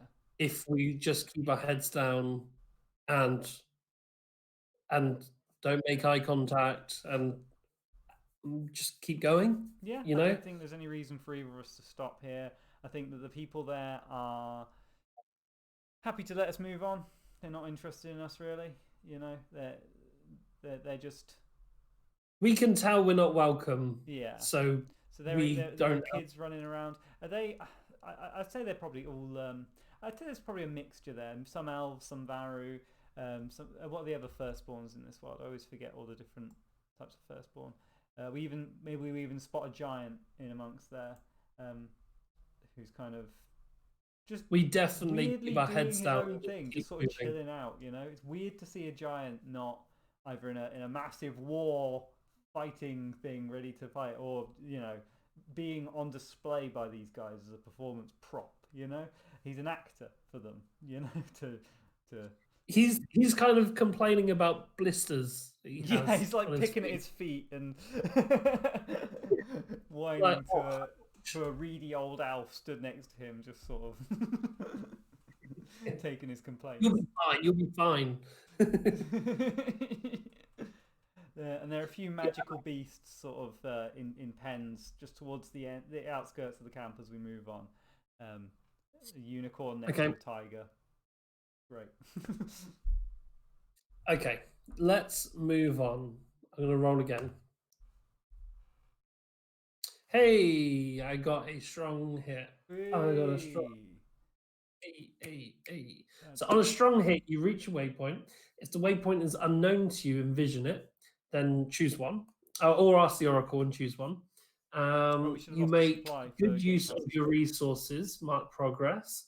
You move at speed. Mark progress and add +1 momentum, but suffer +1 supply. Now, because of my Wayfinder ability, we can add +2 momentum. Ooh. So that. As well as one of those options. Or... Oh yes, I see. I see. It's an option, isn't it? Mark progress. I think we should just mark progress, don't you? Well, we do mark progress. That's what happens. So we'll do that now. 1, 2, 3, and then unlike the weak hit, we don't have to spend supplies if we take the first option. Okay. No, the Um, first option is to mark progress. The second option is to get +1 momentum. I and don't mark think it's progress. optional. I think you get both. So on the second one, you mark progress and take +1 momentum, but at the cost of a supply. Oh, okay, that's fine. So let's just mark progress. But because of Wayfinder, I get +1 momentum anyway. Okay, So that's cool. cool. I'm just going to quickly check that whether our momentum is shared. So, would you like to take this waypoint? So 11. How close are we now to the end of the journey? Well, we could roll to see if we make it to the end of the journey. Um, I we'd think we probably should. succeed. We're almost definitely going to succeed if we do that. So, Yeah, so let's do the reach your destination. When journey comes to an end, roll the challenge dice and compare it to your progress. What is our progress? so our progress is 9. We filled in 9 And boxes. we get strong hit. Yep. So you're trying to roll the d10s and see if we roll lower than 9, basically. Yeah, so the rolls we got were 8 and 5, so it's a strong hit. Nice. So the situation at your destination favors you. Choose one of these. The first option is make another move now, not a progress move, and add +1, or just take +1 momentum. I don't think there's any other moves I want to make. What about yourself? Well, I think it would be good to try and gather information. So we should probably do a bit of bookending here and give a bit of fiction, and then decide on how we want to resolve the mechanical effects, right? I think that's a good idea. So because just before we saw a waypoint, and then you rolled to see. So the waypoint that we see is the end of the end of the road that we've kind of a little ways back hit a fork, one going on to the rest of civilization and towns, and this one that we followed kind of breaking down and becoming a winding little path into a few scattered trees, and then finally. The only path to follow as well. Sorry? Like we're being led there. Yeah, yeah. It seems to have been cleared out quite recently, which is surprising. You'd have thought it'd be a little bit more overgrown, but neither of us see it as particularly odd. Could be to do with the caravan, the camp we pass away back. So we've reached the end of the road, and we've finally reached the glade. Hooray! So we conclude. Oh, what happened there? It rolled me some dice. Okay, so that's concluded. Oh, I see. It rolled the d10s to see if we did it, which we know we already did. And yeah, and so the glade is there. It's completely empty, quiet, still, calm. By now the weather has eased up. It's gotten a little bit dark. It's almost full night now, but it's a bright, clear night, bright, shiny moon. We can clearly see this expanse of flat, open land in front of us. And both of us, even you through your armor, can kind of feel a tingle of charge in the air. It's something that we rarely get to experience. I mean, we've probably now and then felt it when we've gone to the more sort of mystical, magical places of the world. But there's an undercurrent of magic to this area, and it's got a strong pull here. We feel weird. We feel a little bit lightheaded, especially in this kind of weird, bright, clear moonlight. I mean, you feel it normally as just a human outside when you go somewhere open and it's bright and the moon's out and everything seems different and surreal. But just imagine that kind of magnified here. Everything feels otherworldly and weird. And that's a really nice it's all still. narration. That was a good narration. Oh, thank you. Okay. So I'm feeling odd, and there's no one here, and I expected people to be here. I'm not sure whether we need to keep going. So I kind of look at you as the forest and the kind of bushcraft expert in the tag team, as if to say, what now? Okay, so because we can make another move now. So I'm assuming you might want to.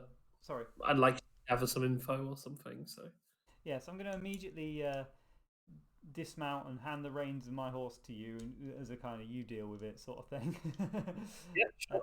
And I'm going to start looking around the area. Now, unfortunately, the glade is sort of a ways. It's big and it's expansive and it's a ways away from the forest. I can't really get much from the trees here. I'm moving kind of out of my woodland world into this mystery magical plains. And it's short, neat grass, a few wildflowers. It's very mysteriously well kempt. Yeah. the odd little bush here or there, but it almost looks like they're placed specifically. They're not even or symmetrical, but they are neat. It's weird. Anyway, so I'm going to sort of just see if I can see any sign of people having been here before, tracks, that sort of thing, I'm going to roll to have a little look-see.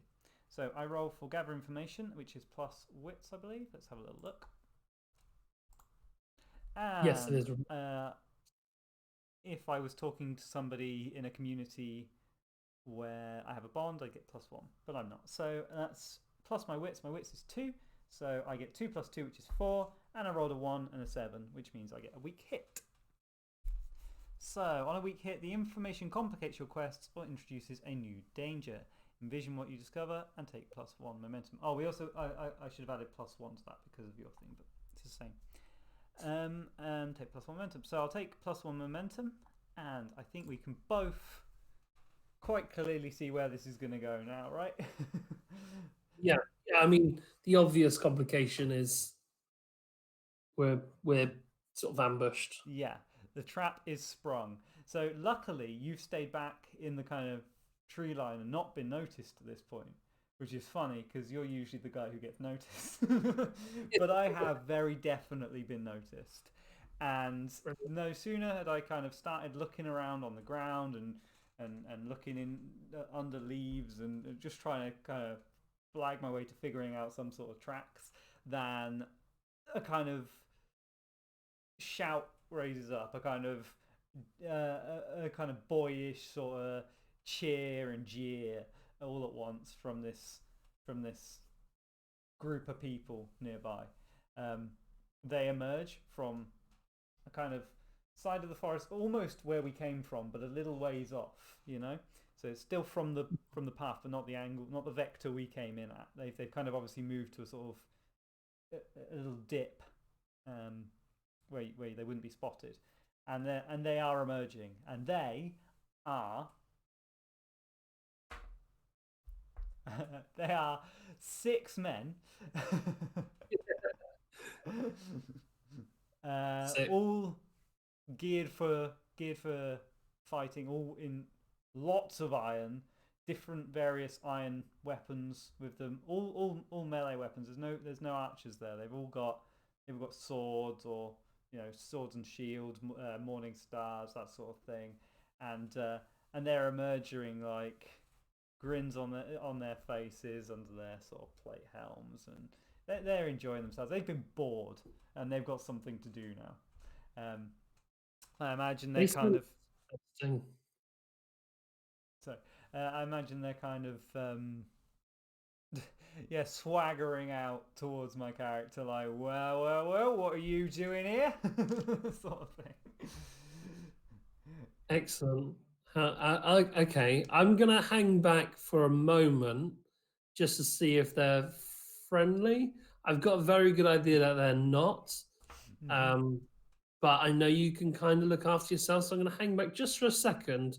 The only advantage we have at the moment is one of surprise, because they don't know I'm here. Yeah. So I don't want to give away that advantage. That's smart. So as they approach, I think the most logical thing my character's going to do is one of I'm looking for my friend, kind of a half. Oh, before you go any further, did you show Harold what you stole? No. Well, that wasn't very clever, was it? Didn't think about it. Didn't even think it was just in my pocket. It's just there. Because I would have definitely known what that was.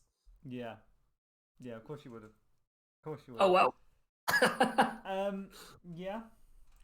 Yeah. So yeah, my character's gonna say, oh, I'm just looking for my friend, just out. Actually, no, I don't think he would say that. I think he'd say, nope, just out for a stroll. Just waiting for. Just out for a stroll. Why are you here? And I think I'm gonna roll here. Before we do any more dialogue, I want to roll secure an advantage. My character's going to try and put them a kind of social disadvantage, however he can. Try and get any sort of leverage on them he can. Spoiler alert, I have an inkling of where I'm going to go if I get a strong hit. So it is secure an advantage with, I guess, deception. I think he's going to be trying to trick them into thinking he's not here for why he's here, It's going to be one of those, you've got the wrong guy, what me gov sort of things. So plus my shadow, which is +2, gives me a weak hit. It says your advantage is short-lived, take +1 momentum. So, I don't think it's going to be what I was hoping for. Then I was hoping I could leverage this and realize that they've got the emblem thing, but I don't think that's going to be short-lived. Unless it is. I mean, maybe he does spot the emblem, and he sees it on their kind of their banner. Their bannerman's got the same emblem as the thing he picked up earlier. Should we decide what that looks like now? Maybe it's an iron. Maybe it's an iron collar on a. An iron collar. With like a purple flame on it or something. Some sort of interesting decal like that. Yeah. What's a good color associated with magic? Do you think? Purple would be my choice. Purple. So I was I like thinking the iron collar idea of surrounding a purple flame. something, either behind iron, something purple, either behind iron or underneath iron. Oh, what, like just a purple flame and an iron boot just coming down on Yeah, it. that's quite on the nose. But something like that, Maybe in the maybe. palm of an iron hand, and it looks like it's about to close around on it, sort of thing, like an iron gauntlet. Yeah. Yes, It kind something of like that. I applies think a that would. dominance of magic, then, doesn't it? Yeah, something like that. I like that a lot, actually. I think So it's yeah, good. it's I think we could an go. iron glove with a purple flame in the palm of its hand. Cool. That's really cool. So I noticed that on their banner, on the banner man is holding that very flag on a black and white background or something. Maybe a white field on a white field. And so obviously instinctively reach for my emblem and say something along the lines of "You should know why I'm here," and just hold it up to them to try and impersonate an undercover guy. But I think there Yeah, was he kind of once looks at this. you and goes, "Who the fuck are you?" So it's caused, I think, yeah, a confusion. I'll say I'm undercover. This is I'm doing a covert operation in the area. That's all you need to know, son. I think this speaks for itself, don't you? So Yeah, I think you're gonna have to compel because okay. So this would yeah, be I'd be like, yeah, they fight you. yeah, this is definitely a compel roll because there's lie or swindle there, and that's exactly what I'm trying to do. Oh, +2, not enough. That's a miss. That's a bit. Nearly got it. So I rolled a 4 +2 is 6, and I got a 10 and a 6. So obviously the majority movement was no. This is not going to work, but it almost worked, except my character's eyes kind of darted to one side, right on the cusp of a few of them believing in it being kind of divided. My character just broke under the pressure, and they went, no, you're talking, no, you're talking rubbish. And I think Okay. as the characters noticed it, it was kind of like the kind of ringleader with his kind of mace, his pure iron mace, iron handle, iron hilt, just a pure iron mace, nothing else. Was kind Sounds of heavy. approaching me on the verge of believing me, inspected it, realizes it's genuine, catches my glint to the side, and then just slams the club into my face. So, Oh my. so that's my price. I'm going to endure harm. To endure harm, I need to roll the dice as I normally would, plus my health, which in this case is +5. So because I'm healthy, it will probably be good. Yeah, luckily I rolled a 4, and a 4 and a 2 on the d10s means I get a strong hit, which means I shake it off. Shake it off. If your health is greater than 0, you suffer -1 momentum in exchange for +1 health, or I embrace the pain and take +1 momentum. But before that, I need to suffer their harm. So quickly, I need to spawn these guys in. I think it's fair to say that most enemies are dangerous, like unless they're really weak or whatever. I'm going to call these guys dangerous, and I'll call them. What are we calling them? The magic snatchers for now. Yeah, until we know until we know what they're actually called. I mean, we could make the leader a formidable guy, but I think they're all the same sort of thing. Sorry. Oh dear, not quite sure what happened there. I feel like it just broke. There we go. And then we'll just spawn the other guys in as we need them. We know there are 6, so I could make all 6 here, but we might not fight to the death, and it might not be necessary. Can't hurt. 1, 2, 3, 4. I'll just mention I just rolled a d6 to see how many there were.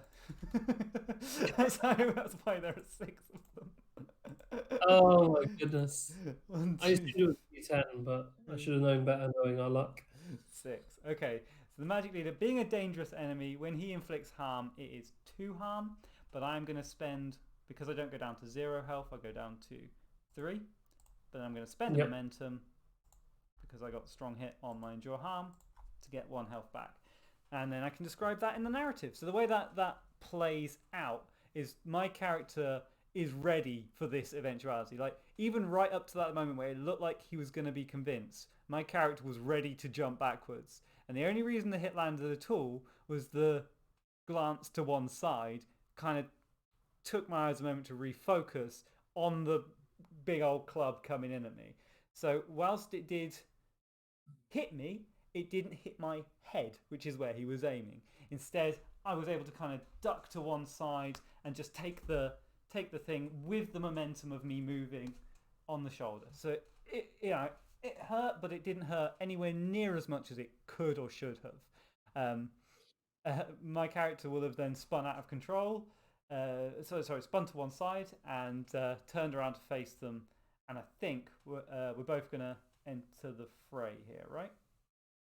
Yeah, I mean, well, the first thing. I don't know if your character is yet, but I will roll. At that moment, I'm riding in. I all guns blazing.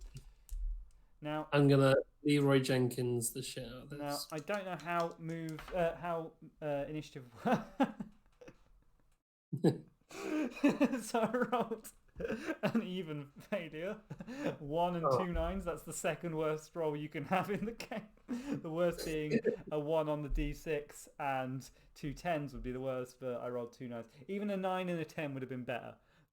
But 2 9s is an even failure. Brilliant. So I think my character's kind of going to be out of it for a moment. I'm just going to have to double check the rules in a minute to see how initiative works across the pie. But yeah, my only goal at this point is, my first goal is to stop them all piling on you, because there's 6 of them and 1 of you.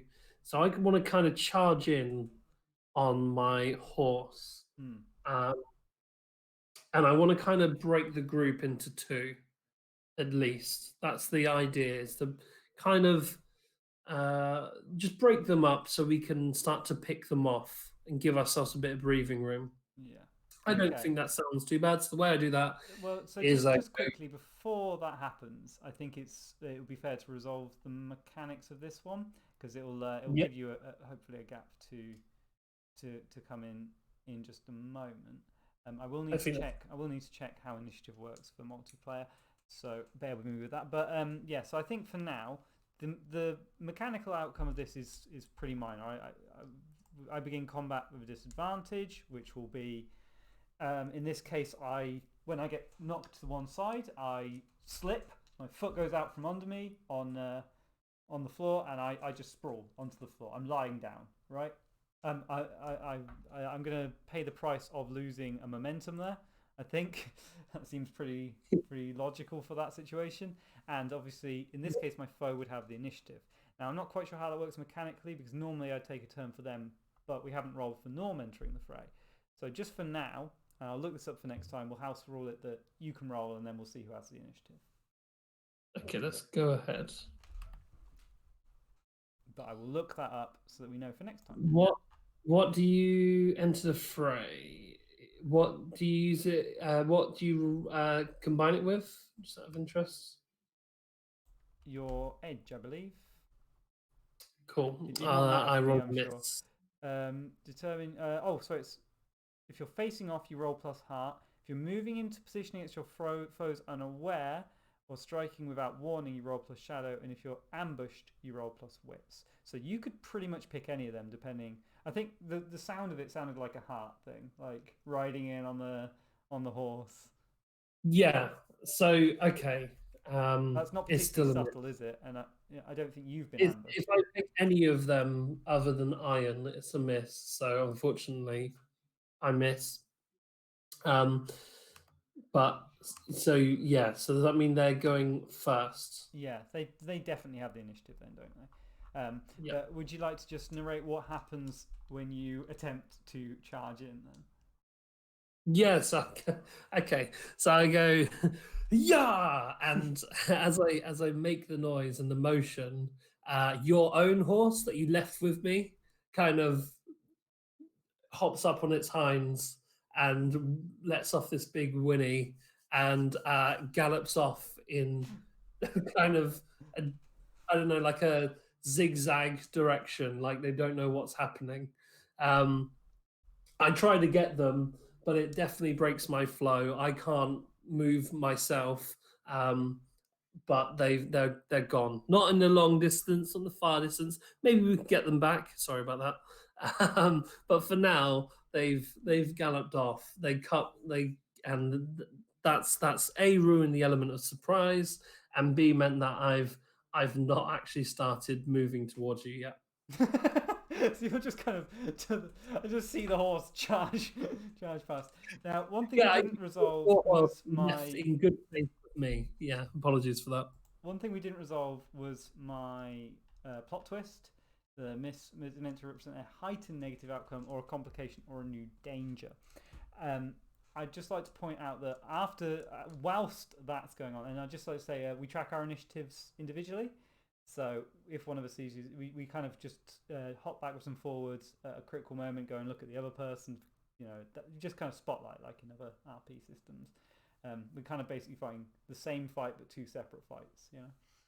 Mhm. And then we've got enough guys for that. So, as I sort of thud to the floor and land heavy on my arm, and my eyes are distracted by your horse riding off into the distance and trying to Sorry, count all the your guys horse, again. your horse running My off into horse, this. yeah. The horse. But as soon as I look back down at the ground, I notice that my hand has started to get covered in roots and is bound to Goodness. the floor. Brilliant. Brilliant. Yeah, so that's the kind of the complication. I'm just going to look at the monsters in the rulebook right now because we will have a monster involved in this fight now, whether we're aware Some of kind it of or evil not. death type possessed tree. There's one called a. Sorry? Just saying, so it sounds like the Evil Dead. There's one called a hollow here. Cool. It says it's. Let's put this up on the stream 160. So it says for a hollow, this might be what's under the ground, and I'll spawn it in just one moment. The hollow. This might be too hard an enemy for us to deal with, and we're probably going to have to run away. But it said that elves who die an unjust death or have cause to seek retribution can rise as a hollow. Their form is a rippling mass of dead leaves, plants, soil, carrion, and insects. They move with a nightmarish, shambling gait. Their face is a wooden mask they wore. Is the wooden mask they wore in life. Their voice is the rattle of the wind through dry leaves. As with haunts, they can be temporarily defeated, but cannot be killed by physical means. They are a relentless force, bound to this world by a singular motivation: vengeance. Whew. That sounds terrifying. So that's what is causing my arm to be bound to the floor at the moment. That's horrible. I think one positive thing from what happened with your horse is that at least one of the 6 people who are about to attack you would probably go to see where that came from. Yeah. So I think that gives us a slight advantage. I know it's supposed to be a complication, but that gives us a slight advantage because it means that there's at least one person isolated, makes them slightly easier to deal with, Yeah. in principle. In principle. Okay, so what do the bad guys do? Is it their turn now? Yeah, so I imagine that the ones nearby me are going to be the most immediate threat. They probably haven't even noticed that my arm's in peril. All they've noticed is a guy on the floor there not getting up. So I'm going to probably have to face danger here. I don't think it's going to be a clash or anything because I'm not able to hit back in this situation. I So I don't think they'd be looking to kill you though, right? No, but they're certainly looking to incapacitate me, and they've already attempted to hit me once, and so why not? Why not just boff them on? I don't think they're that worried if they kill me, like, but if they can get me into a state where they can cuff me, then I think they'll be happy. And yeah, so maybe they're not going to aim for the head this time. Maybe that was just a kind of panicked reaction. Maybe they are going to just try and knock me out. We'll see. Anyway, so I am going to attempt to face danger, which is an adventure move. But you can use adventure moves and things in combat, just as long as it makes sense. And obviously, this does. So in this case, the ringleader is approaching. The rest are kind of amassing around, but he's closest, so he's going to head on over and attempt to give me another good toll chock with his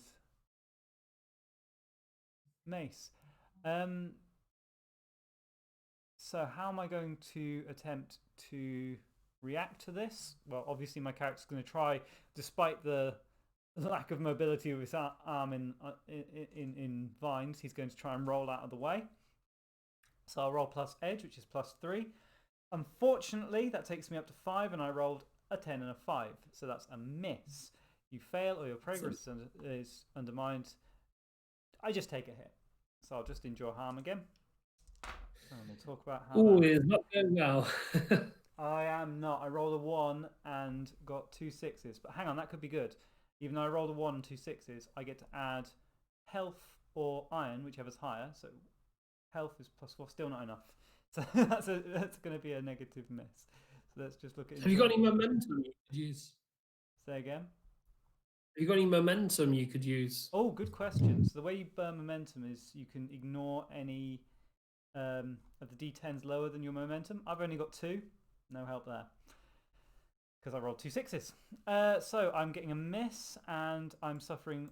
So on a miss, also suffer -1 momentum. So I'll take the obviously take the damage from a dangerous enemy, 2 health. On a miss, also suffer -1 momentum. Done.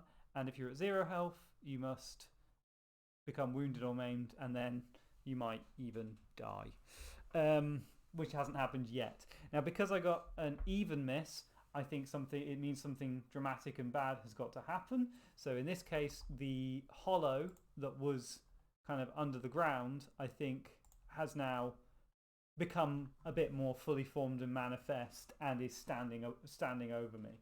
The roots kind of grow and emerge sort of in the place I was attempting to roll to, and just kind of push me back into the mace that was coming down on my chest. So that's why I wasn't able to dodge. Took the hit from that. Felt that one this time. That wasn't one of a little nick on the shoulder. That was a big hit. I'm on 2 health now. And that mass of writhing leaves and grass and soil and vines and roots manifests into an exceptionally tall, you're talking sort of half as big again as any of these big burly armored brutes right at the tip of their helmet. Exceptionally tall, kind of mass of earth and dirt and nastiness, with a wooden mask for a face.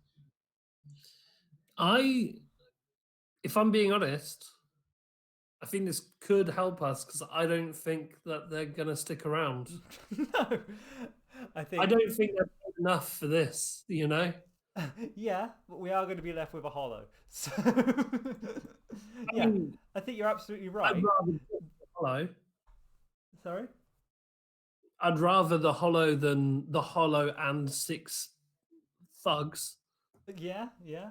I think the rest of the men are kind of trepidous about what to do next, and uh, But this is where I can get to come in on my horse, right? yeah. Well, they've still got initiative at the moment, but there is a move you can take once in a fight, which is called Steal the Initiative or something. Turn the Tide. So if you would like, you can use your once per fight to risk it all and steal the initiative from your foe. Making a move, so you can pick any move that's not a progress move. You add +1 to it and get +1 momentum if you hit. And what's the move called? Still the Turn the Tide. Combat move. ton of. Is it under combat? Yes, it is. Combat move. Combat. Turn the Tide. If you fail to score a hit on your move, you will pay a dire price. Fuck it. I've seen all this happen. Your horse has run away. This has gone terribly. I wonder how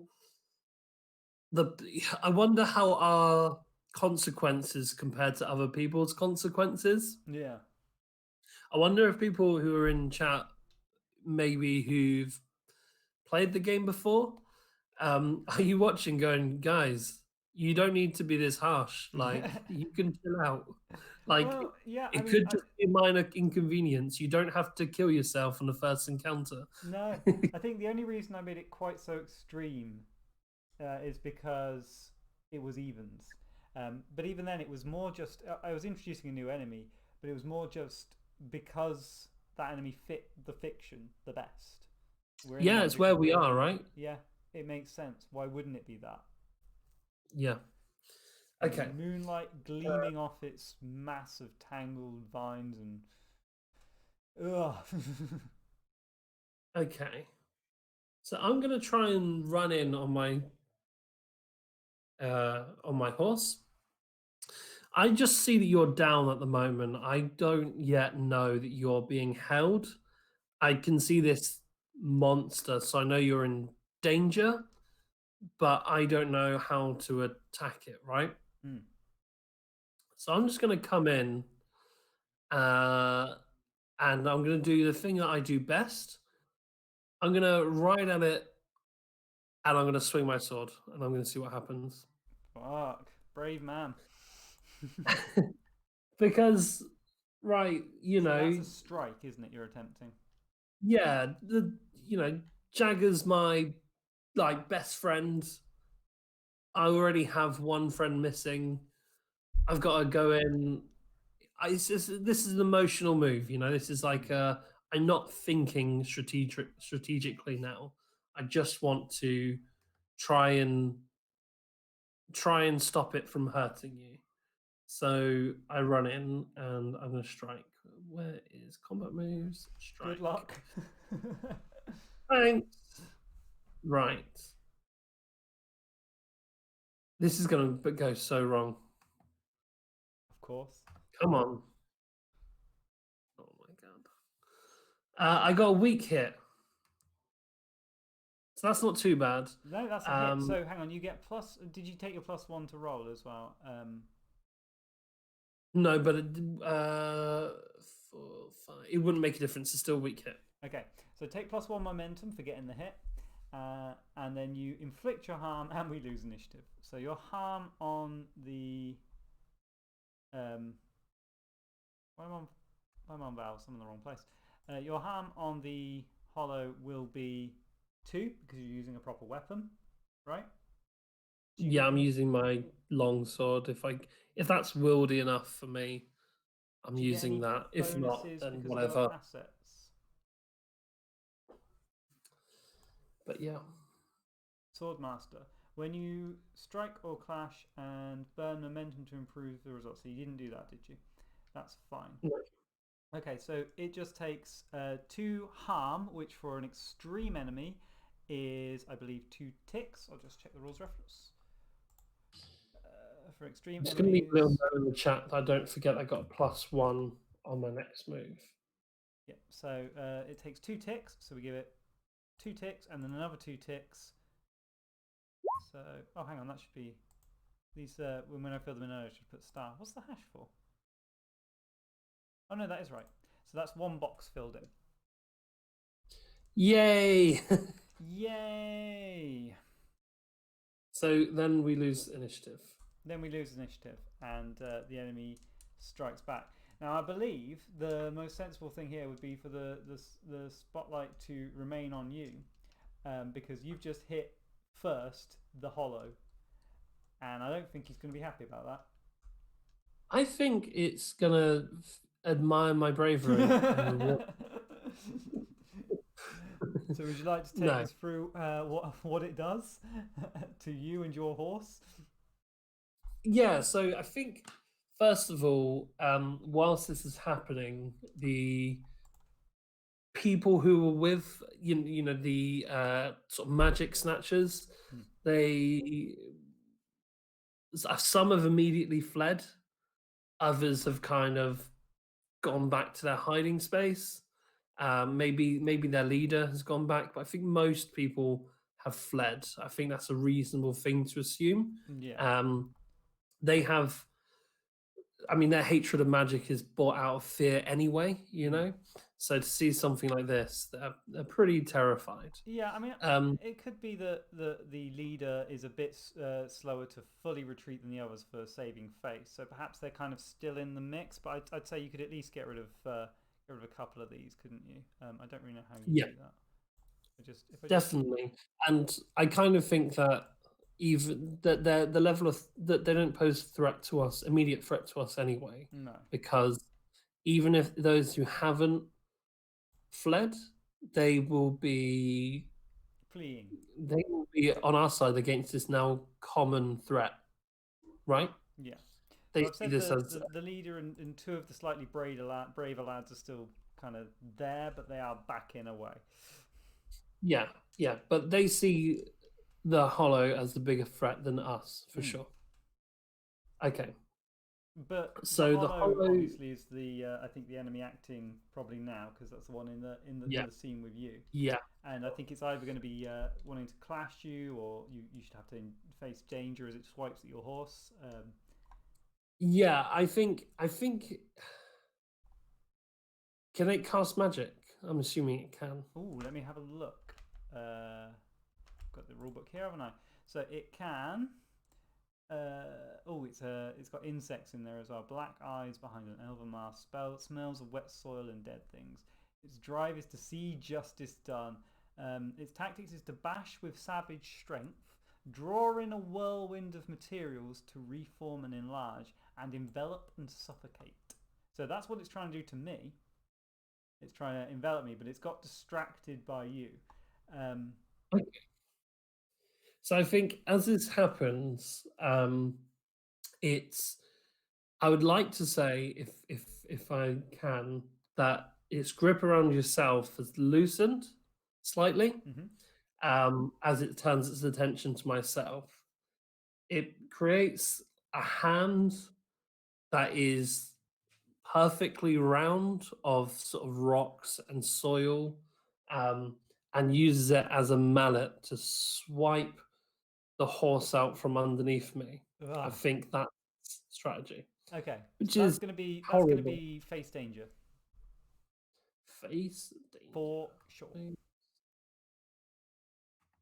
We're fine. This is going fine. This is exactly what we had planned. I'm on 2 health. This is fine. It's fine. It's fine. Okay.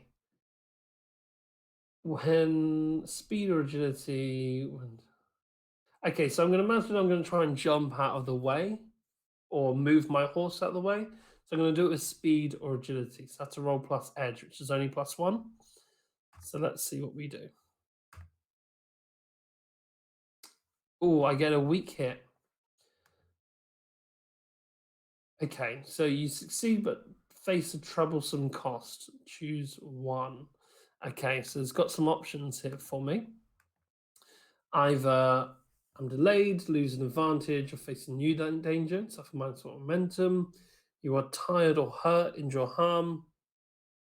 I think I don't need to read the rest. I think I need to endure harm. I think I Yeah. succeed in moving away, but some of the sort of floating rocks off the, haven't fully formed onto this mallet hand. Mm-hmm. Sort of catch my armor in the back of my head as I steer the horse out of danger. So I have to endure a little bit of harm. Okay, so when you're taking harm from an extreme enemy like this, you must take 3 harm, I believe. 3 health loss, yes. Sorry, 4 health loss. 4 health loss. Okay. And then you roll for endure harm. Okay. Just trying to find the endure harm. Move is on combat or It's under fairly suffer. Suffer there. suffer moves. Ah, brilliant. Thank you. Okay, so let me roll.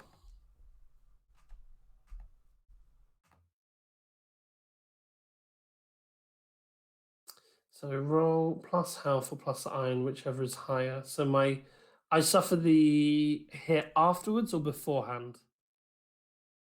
You suffer the hit and then you roll. Okay, so I use my iron. So my health is down from 5 to 2. Is it 3? You said I suffer or 4?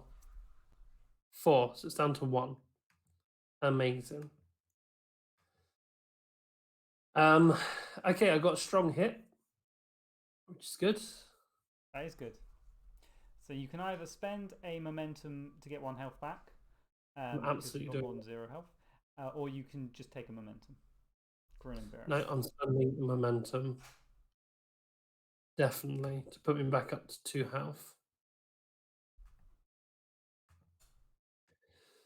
So I like the idea that one of the rocks catches me awkwardly, causes me to fall off my horse and onto the floor, leaving me dizzy and potentially having some more serious injuries to bones and maybe concussion, that sort of thing. So, But yeah, that's what happened to me. I was clattered off my horse, even though I managed to get the horse out of the way. but you definitely struck a blow, so that's something. Yeah, it was a good blow as well. A palpable hit. So, yeah, I can see that despite the fact that you sliced it, it's barely a dent on the actual scope of the thing. It doesn't seem to be reacting any slower or in pain. This thing is an unstoppable force of nature. So I've already decided that the first thing I'm going to do is run away. Unfortunately, I don't have the initiative here. I'm still on the ground. I've still got pinned down. I'm winded, so even if I wasn't pinned down, I can't barely breathe after that mace hit to my midriff, and it's re-gripping me on the floor. Insects have started to crawl all over my body. It's terrifying, and it's starting to try and grip harder on me. I'm going to face danger again, just like we've been doing pretty much for the entirety of this fight. If I'm honest, I think you're gonna die. I might. We'll see. Yeah, I'll face danger for now, and then we might have to clash. We'll see. So I think it just got a strong hit there. Where is it? Face danger. Yep. So it got so I got a miss, and that means that my progress is undermined by a dramatic or costly turn of events. Pay the price. So regardless of what I add here, I would have tried to add probably iron here, which was a 1 anyway. So no help there. and I will be paying the price. In this case, I don't think it's necessarily hurting very much. It is keeping me bound, so the initiative is going to stay on the hollow rather than me. I haven't managed to break free, and I think more than anything at this point, I am feeling scared and shaken and terrified and covered in insects. And so I think I'm going to be facing stress here rather than harm, because it's not hitting me, it's not hurting me, it's just holding me down and covering me in nasty, scary insects. And I feel like I'm going to die, you know? So that's a pretty stressful situation. Would you agree with that? I would agree wholeheartedly. So that automatically knocks me down 4 spirit, same as enduring harm, but for my psyche. And I rolled to see if I am able to resist its effect. So plus heart for me is +1. So that's a 6 versus a 10 and an 8. So I got a miss, which means I'm going to lose another momentum. And luckily I'm not at 0 spirit, otherwise I might be shaken or corrupted or all sorts of horrible things there.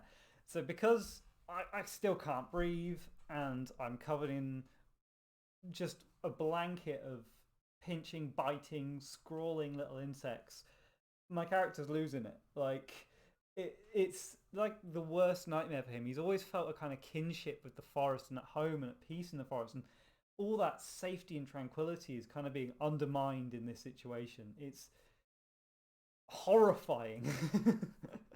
And he's starting to lose his mind, lose his shit. You know, he's panicked, and he doesn't feel like he'll ever feel safe or warm again in the place that he loves the most. And it's a deeper thing than just the initial fear. It's a spiritual pull, you know. Yeah, that's where Jagar is. So with the foe still having the initiative, I think we're going to clash now. I think that one of the roots has started to form into a kind of a blade ready to go down and into me.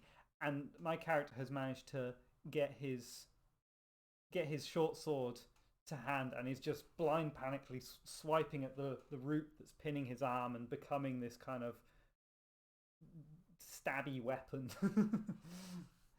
Yeah. So we'll clash. Good luck. So wait, what am I on? I roll edge. Oh no, that's ranged. I roll iron. So I got a 2. Luckily, that's a weak hit just. Brilliant. Because they rolled a 1 and a 10. So we are looking to inflict our harm, but then pay the price.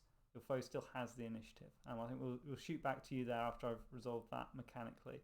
So the price I'm obviously going to pay is that it stabs me. I managed to cut into it and take the sort of spiky root out, and obviously that's causing the thing to recoil a bit, but it isn't letting up any grip. The pain I take is -4, so we take it down from health to 0, and then -2 momentum, because if I can't spend health, I have to spend momentum. And I roll to see if I die.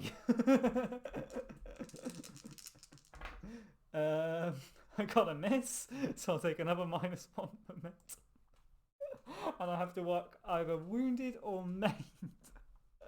So I'll probably mark wounded, I guess. I don't really know what the difference is. I'll check that out in a minute. Oh my goodness. Back to moves. And now I have to roll to see if I die. Here we go. Here we go. God. Oh my god. Oh. You're dead. I rolled an 11.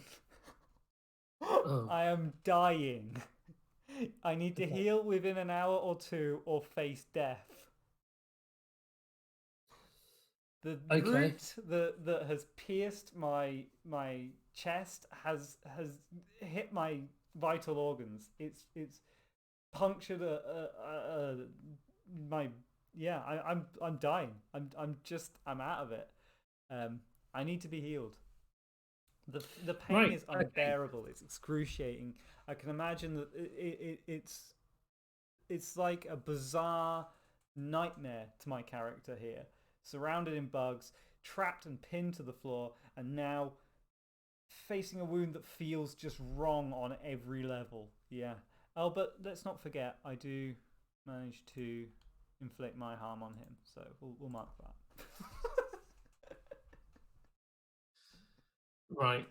I'm gonna make it very clear now that with although my character was knocked onto the floor and had the wind knocked out of him, you could clearly see what was happening to yourself. You saw the you saw you being impaled, You will have heard you heard a crying. rattling, gut wrenching cry of pain that you've never heard before. A pain mingled with fear. Yeah. Um, yeah, a cold sweat kind of takes over my character with the realization that this situation is well out of our control. This is not our usual job. This is something that we need to get away from as soon as possible. Um, so I'm going to try to. My goal is to free you. My goal is to cut at the heart of the roots and pull you up. So the area that the roots are coming from, I want to cut there, and I want to pull you out and get out of here. That's the move I'm going to make. Just a I quick think apology to everyone who's watching, and apparently we're having some sort of buffering issues. I don't know what to do about that. The connection on my end is reading as good, so if you could let us know in chat if you see it again, I'll try and keep an eye out for that. seems to be fine. I got it on my phone. It seems to be fine. Sorry, carry on. No? So yeah. So my goal now with this strike is to. I don't care about how much damage I do. I just want to loosen its grip so I can pull you out. Mm. So that's what I'm going to try and do, and I'm going to So, try and do it as one is move. that a strike then? You're not really trying to actually do damage, are you? You're trying to potentially secure an advantage to get me to safety? Yeah, No, that's not right. That's not right. maybe. Well, no, I think. Um, no, I just want to. I want to. I want some of those roots to fly off so that I can Oh, pull you up. perhaps you're aiding your ally then. You're trying to secure an advantage and direct support of your ally. Okay. So it's If you are essentially. that, Sorry? So I'm on aid your ally on your thing. So then it would allow me to roll secure to advantage to move. break free. Okay. So let's say I do the. Yeah, let's do it as the aid your ally. Depending on if I succeed, depends on how well I was able to. Yeah. What do I roll it with? You still roll secure an advantage. So if you're trying to do it with speed or agility, you do edge. Charm, loyalty, or courage is heart. Aggression, forcefulness, endurance is iron. Deception, stealth is shadow. I'm And definitely doing it with aggression. I'm definitely just trying to. My goal is to see bits of wood and root and stone and insects fly up in the air when I smash down onto yeah, it. you're just trying to wrench it away and Yeah, that is the goal. good So I luck. roll it with iron. I've rolled, and I luckily still have the +1 on my next move from the advantage I secured in the last one. Awesome. I wrote down in the chat. And it's lucky I did because otherwise I would have missed. Wow. So I get a weak hit. Okay, Um, so your advantage is short lived. Take +1 momentum. So I take that. yeah, Um, and you're going to which is have huge. the Thank you. initiative. So I think narratively that is the strike was successful. The blow was able to loosen the grip somewhat. Mhm.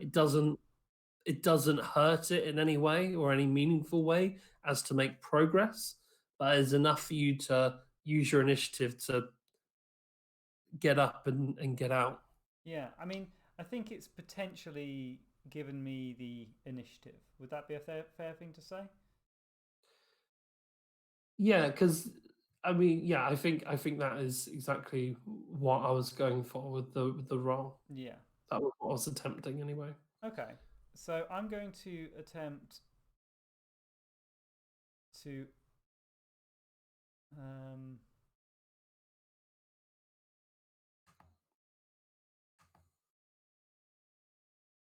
yeah, I'm going to also attempt to secure an advantage then and get the hell out of there. Yep. So I'm going to attempt to, as quickly as I can, having had you do that, just pull my arm away and get up. Um, which means I'll be rolling plus edge. I rolled an 8, which is a strong hit, against a 7 and a 6. So Yeah. I take control, make another move now, not a progress move, and add +1. That's the thing I'll do. I could take +2 momentum, but I think I'd rather just take another move right now. My move is to run away. Just cheese it and not look back. Yeah. I'm not sure what that would be. What do you think? Is that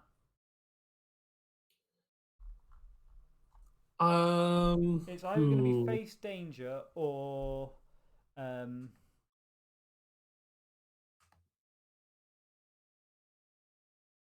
or I don't know what.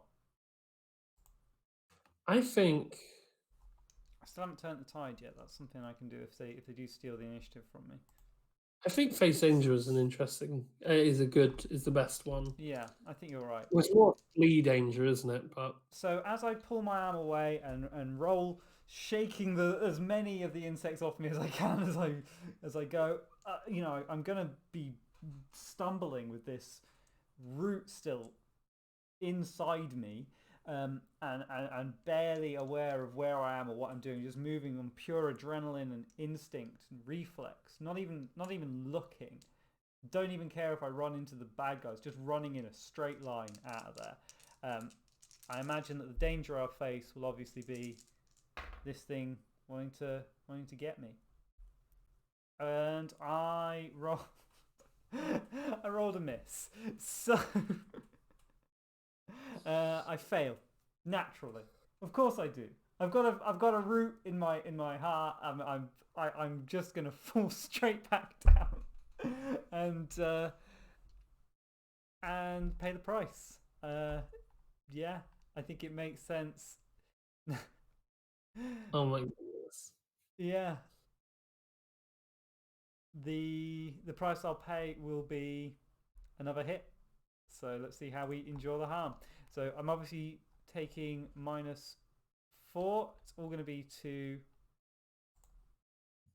You did. I think I'm dead because does this mean I ignore 6s and lowers or just 6s? When you're at minus momentum, you ignore the dice if it's that number rolled. Is it just exactly that number? I think it would be lower as well. That's the implication from that, surely. Well, we'll see. I'll check the rules. I'll treat it as though I might roll a 6 and then we'll know. I rolled a 5, so I'll better check the rules because that'll be a strong hit if I'm allowed to take it. Let's see. Momentum moves. Momentum. Suffering negative. When your momentum is less than 0 and it matches the number on the action die, you must cancel your action die. So I rolled the best roll I could have rolled there, and that's luckily meant I get a strong hit. I'll take +1 momentum. Yeah. Wow. Wow. Luckily, that doesn't give it initiative. So we still have the initiative, right? Which means there's nothing Yep. to stop you kind of scooping me up and bundling me out of there. That's exactly what I'm going to do. I'm going to, in one action, with one hand, grab you by sort of back of I your should just quickly, like. before you say that, say exactly what hurt me. So obviously, as I fell back down to the ground, it was that I was tripped. I didn't see the roots coming from the floor, obviously, blinded by pain and despair. And it's nighttime as well. And Like yeah, it's it's dark. dark. I mean, it's got a nice moon, but it's still dark. But yeah, so I will have tripped and just the force of falling and having that thing go into me was bad enough. But then the hollow turned around and just landed its crushing arm into my back. Yeah. That's why my character is completely out of it. I think at this point it's fair to say he is unconscious. Yeah, I think that's fair. Okay, with with one motion, Oh, I'm sorry, no, going he's not. to. That's a condition. I didn't roll a miss on enduring it. So, despite because I rolled a strong hit on enduring the harm and took that extra momentum, he passed out briefly, but gasped awake, eyes wide, was just blindly in pain and at loss of what to do, but alive and conscious. So, not nothing.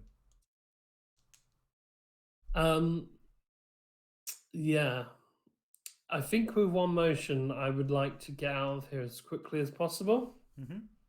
So I'm going to whistle for my horse, which isn't far away. And when I do that with one hand for the whistle, I'm also going to grab you by the back of your um, shirt and sort of chainmail if you've got that on. Yeah, like mail. And as the horse goes by, I want to sort of throw you on and then run after. That's the move. That's the whistle, the throw, smack it on the ass, and follow wherever that horse goes because Yeah, I I feel can't like get you out of there and get me on the horse quick enough. I don't think. I feel like the best thing would be face danger again, same as I had to when I was trying to run away. Yeah. Okay. I'm trying to do this with speed, agility, and precision. So unfortunately, I have to roll out with edge, and I don't have the +1 that I had from that other roll. So wish me luck. Good luck. Hey, I get a strong hit. There were Oh, two threes. Sorry, there was 1 3 and a 2 for the d10s, and I rolled a 3 on the d6. So the bar for success here was extremely low. So I'm going to assume that we were close by, and the oh, horse was also coming past. Like it was just a case of timing rather than any skill, calling the horse and instructing it what to do. So I'm gonna throw you on. What's the? If it's a strong hit, you succeed and take +1 momentum. Okay, so I succeed in throwing you on. The horse runs off, and I follow it. Um, I'm going to assume it doesn't go the way we came back. It goes further into the forest. yeah, What? we'll be in a Yeah, new area now. I think it'd be very unlucky, very lucky if we ended up running the right way home. We could roll the yeah. oracle to see if we ended up in the right place where we came from, but I think it's No, much. I think it goes further into the woods, into the forest. I don't think that's a bad thing. Maybe we could potentially, escape. Yeah, I Um, think it's interesting. As soon as you run, as soon as my as Jagar, as I get past the sort of threshold of the glade, I feel the magical energy feeling, that sort of strange, weird butterfly tingly sensation disappear, and I notice that the kind of strange roots and weird plant-like strange insect scuttlings kind of stop immediately back there behind in that glade. As soon as I'm in the forest, it's safer, it's home. There's no threat of the hollow following here. I'm trying to run behind you in armor, by the way. Yeah, I mean, I'm probably. you rolled to face danger, or was that just for putting me on the horse, or do you think you need to roll again, or do you want to just now I think say? I probably do need to get away from you, get away from the big baddie. Mm-hmm. You think face danger again, or I can't see what else it would be. yeah? I'm trying to do it at speed as well, so it's going to be edge again, and I get a miss. Progress is undermined by a dramatic or costly turn of events. Pay the price. Cool. So I think as you get away, this kind of like vine whip like grabs my ankle and with one snap pulls me onto my front and starts dragging me in Oh no. towards it. Um, so that's horrible. Um, do you think it's worth enduring pain for that? What else is there for pay the price? Let's see. Because that's already pretty bad because they've secured the initiative, right? Hmm. Um, Pay the price. The fate moves, aren't they? I always forget what they are. There we are. Right at the top. Uh,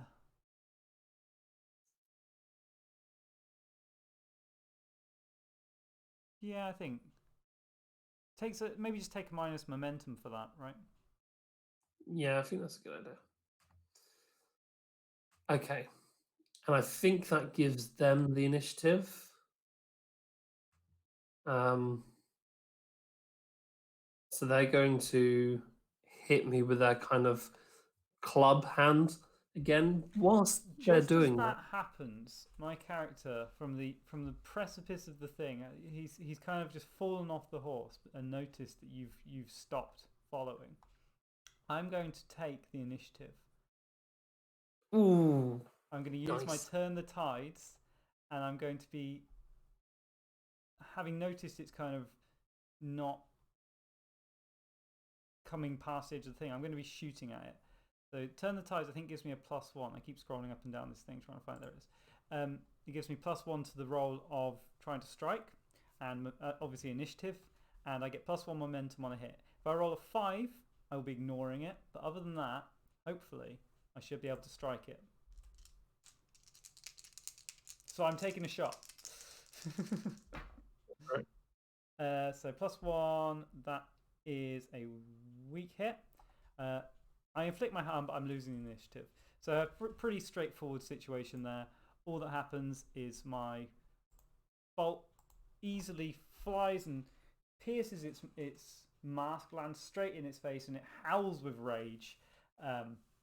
But it resumes what it was doing because it can't really reach me. I think a flare of roots shoot up in front of me to try and intimidate or block my passage or even reach me, but can't move. They sort of become motionless as soon as they reach over the precipice of the glade. Yeah. What I might try to do next time I have the initiative to end the fight, I might try to, if I could make it to one of the other.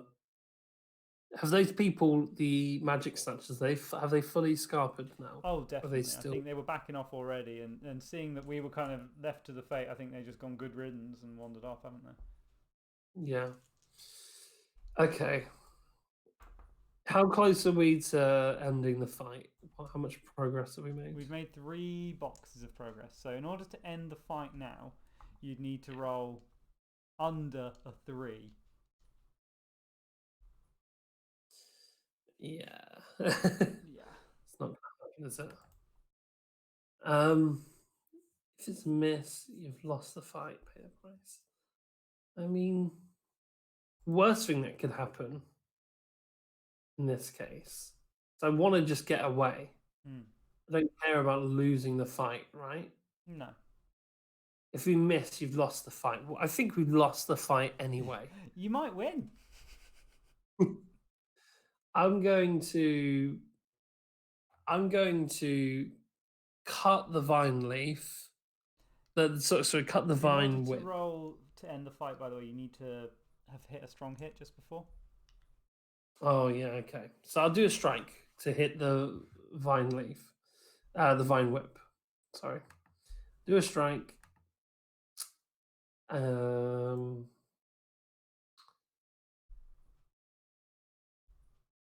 Let's go ahead and use my sword. That's what I'm good at. Okay, I got a strong hit because I rolled a 2 on a d6, a 4 on one d10, and a 1 on the other. Which makes sense. It's a pretty obvious target. It's right on my ankle. I'm able to cut just below my foot. I am a sword master, so I inflict +1 harm. So the harm +1, and retain initiative. So what I'm going to do with that initiative is I'm going to roll to end the fight. So now Because we only need 3s or lower for hits. okay, so let's roll to end the fight. I rolled a 7 and a 10, which is a miss. Damn. So down, down, down. So we lose the fight. So now I have to pay the price. Make the most obvious negative thing happen. Well, I think it would make sense for it to sort of swipe at you, but because you've kind of made progress towards the boundary, you're not clear, which means you'll suffer harm. Yeah, that's exactly what I was thinking. I might even think that it's annoyed that we even hurt it. This sort of has this kind of arrogance that it just expected to engulf and swallow us.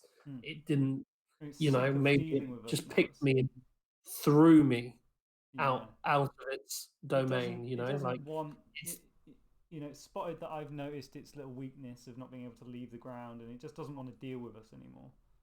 yeah, it's tired of us.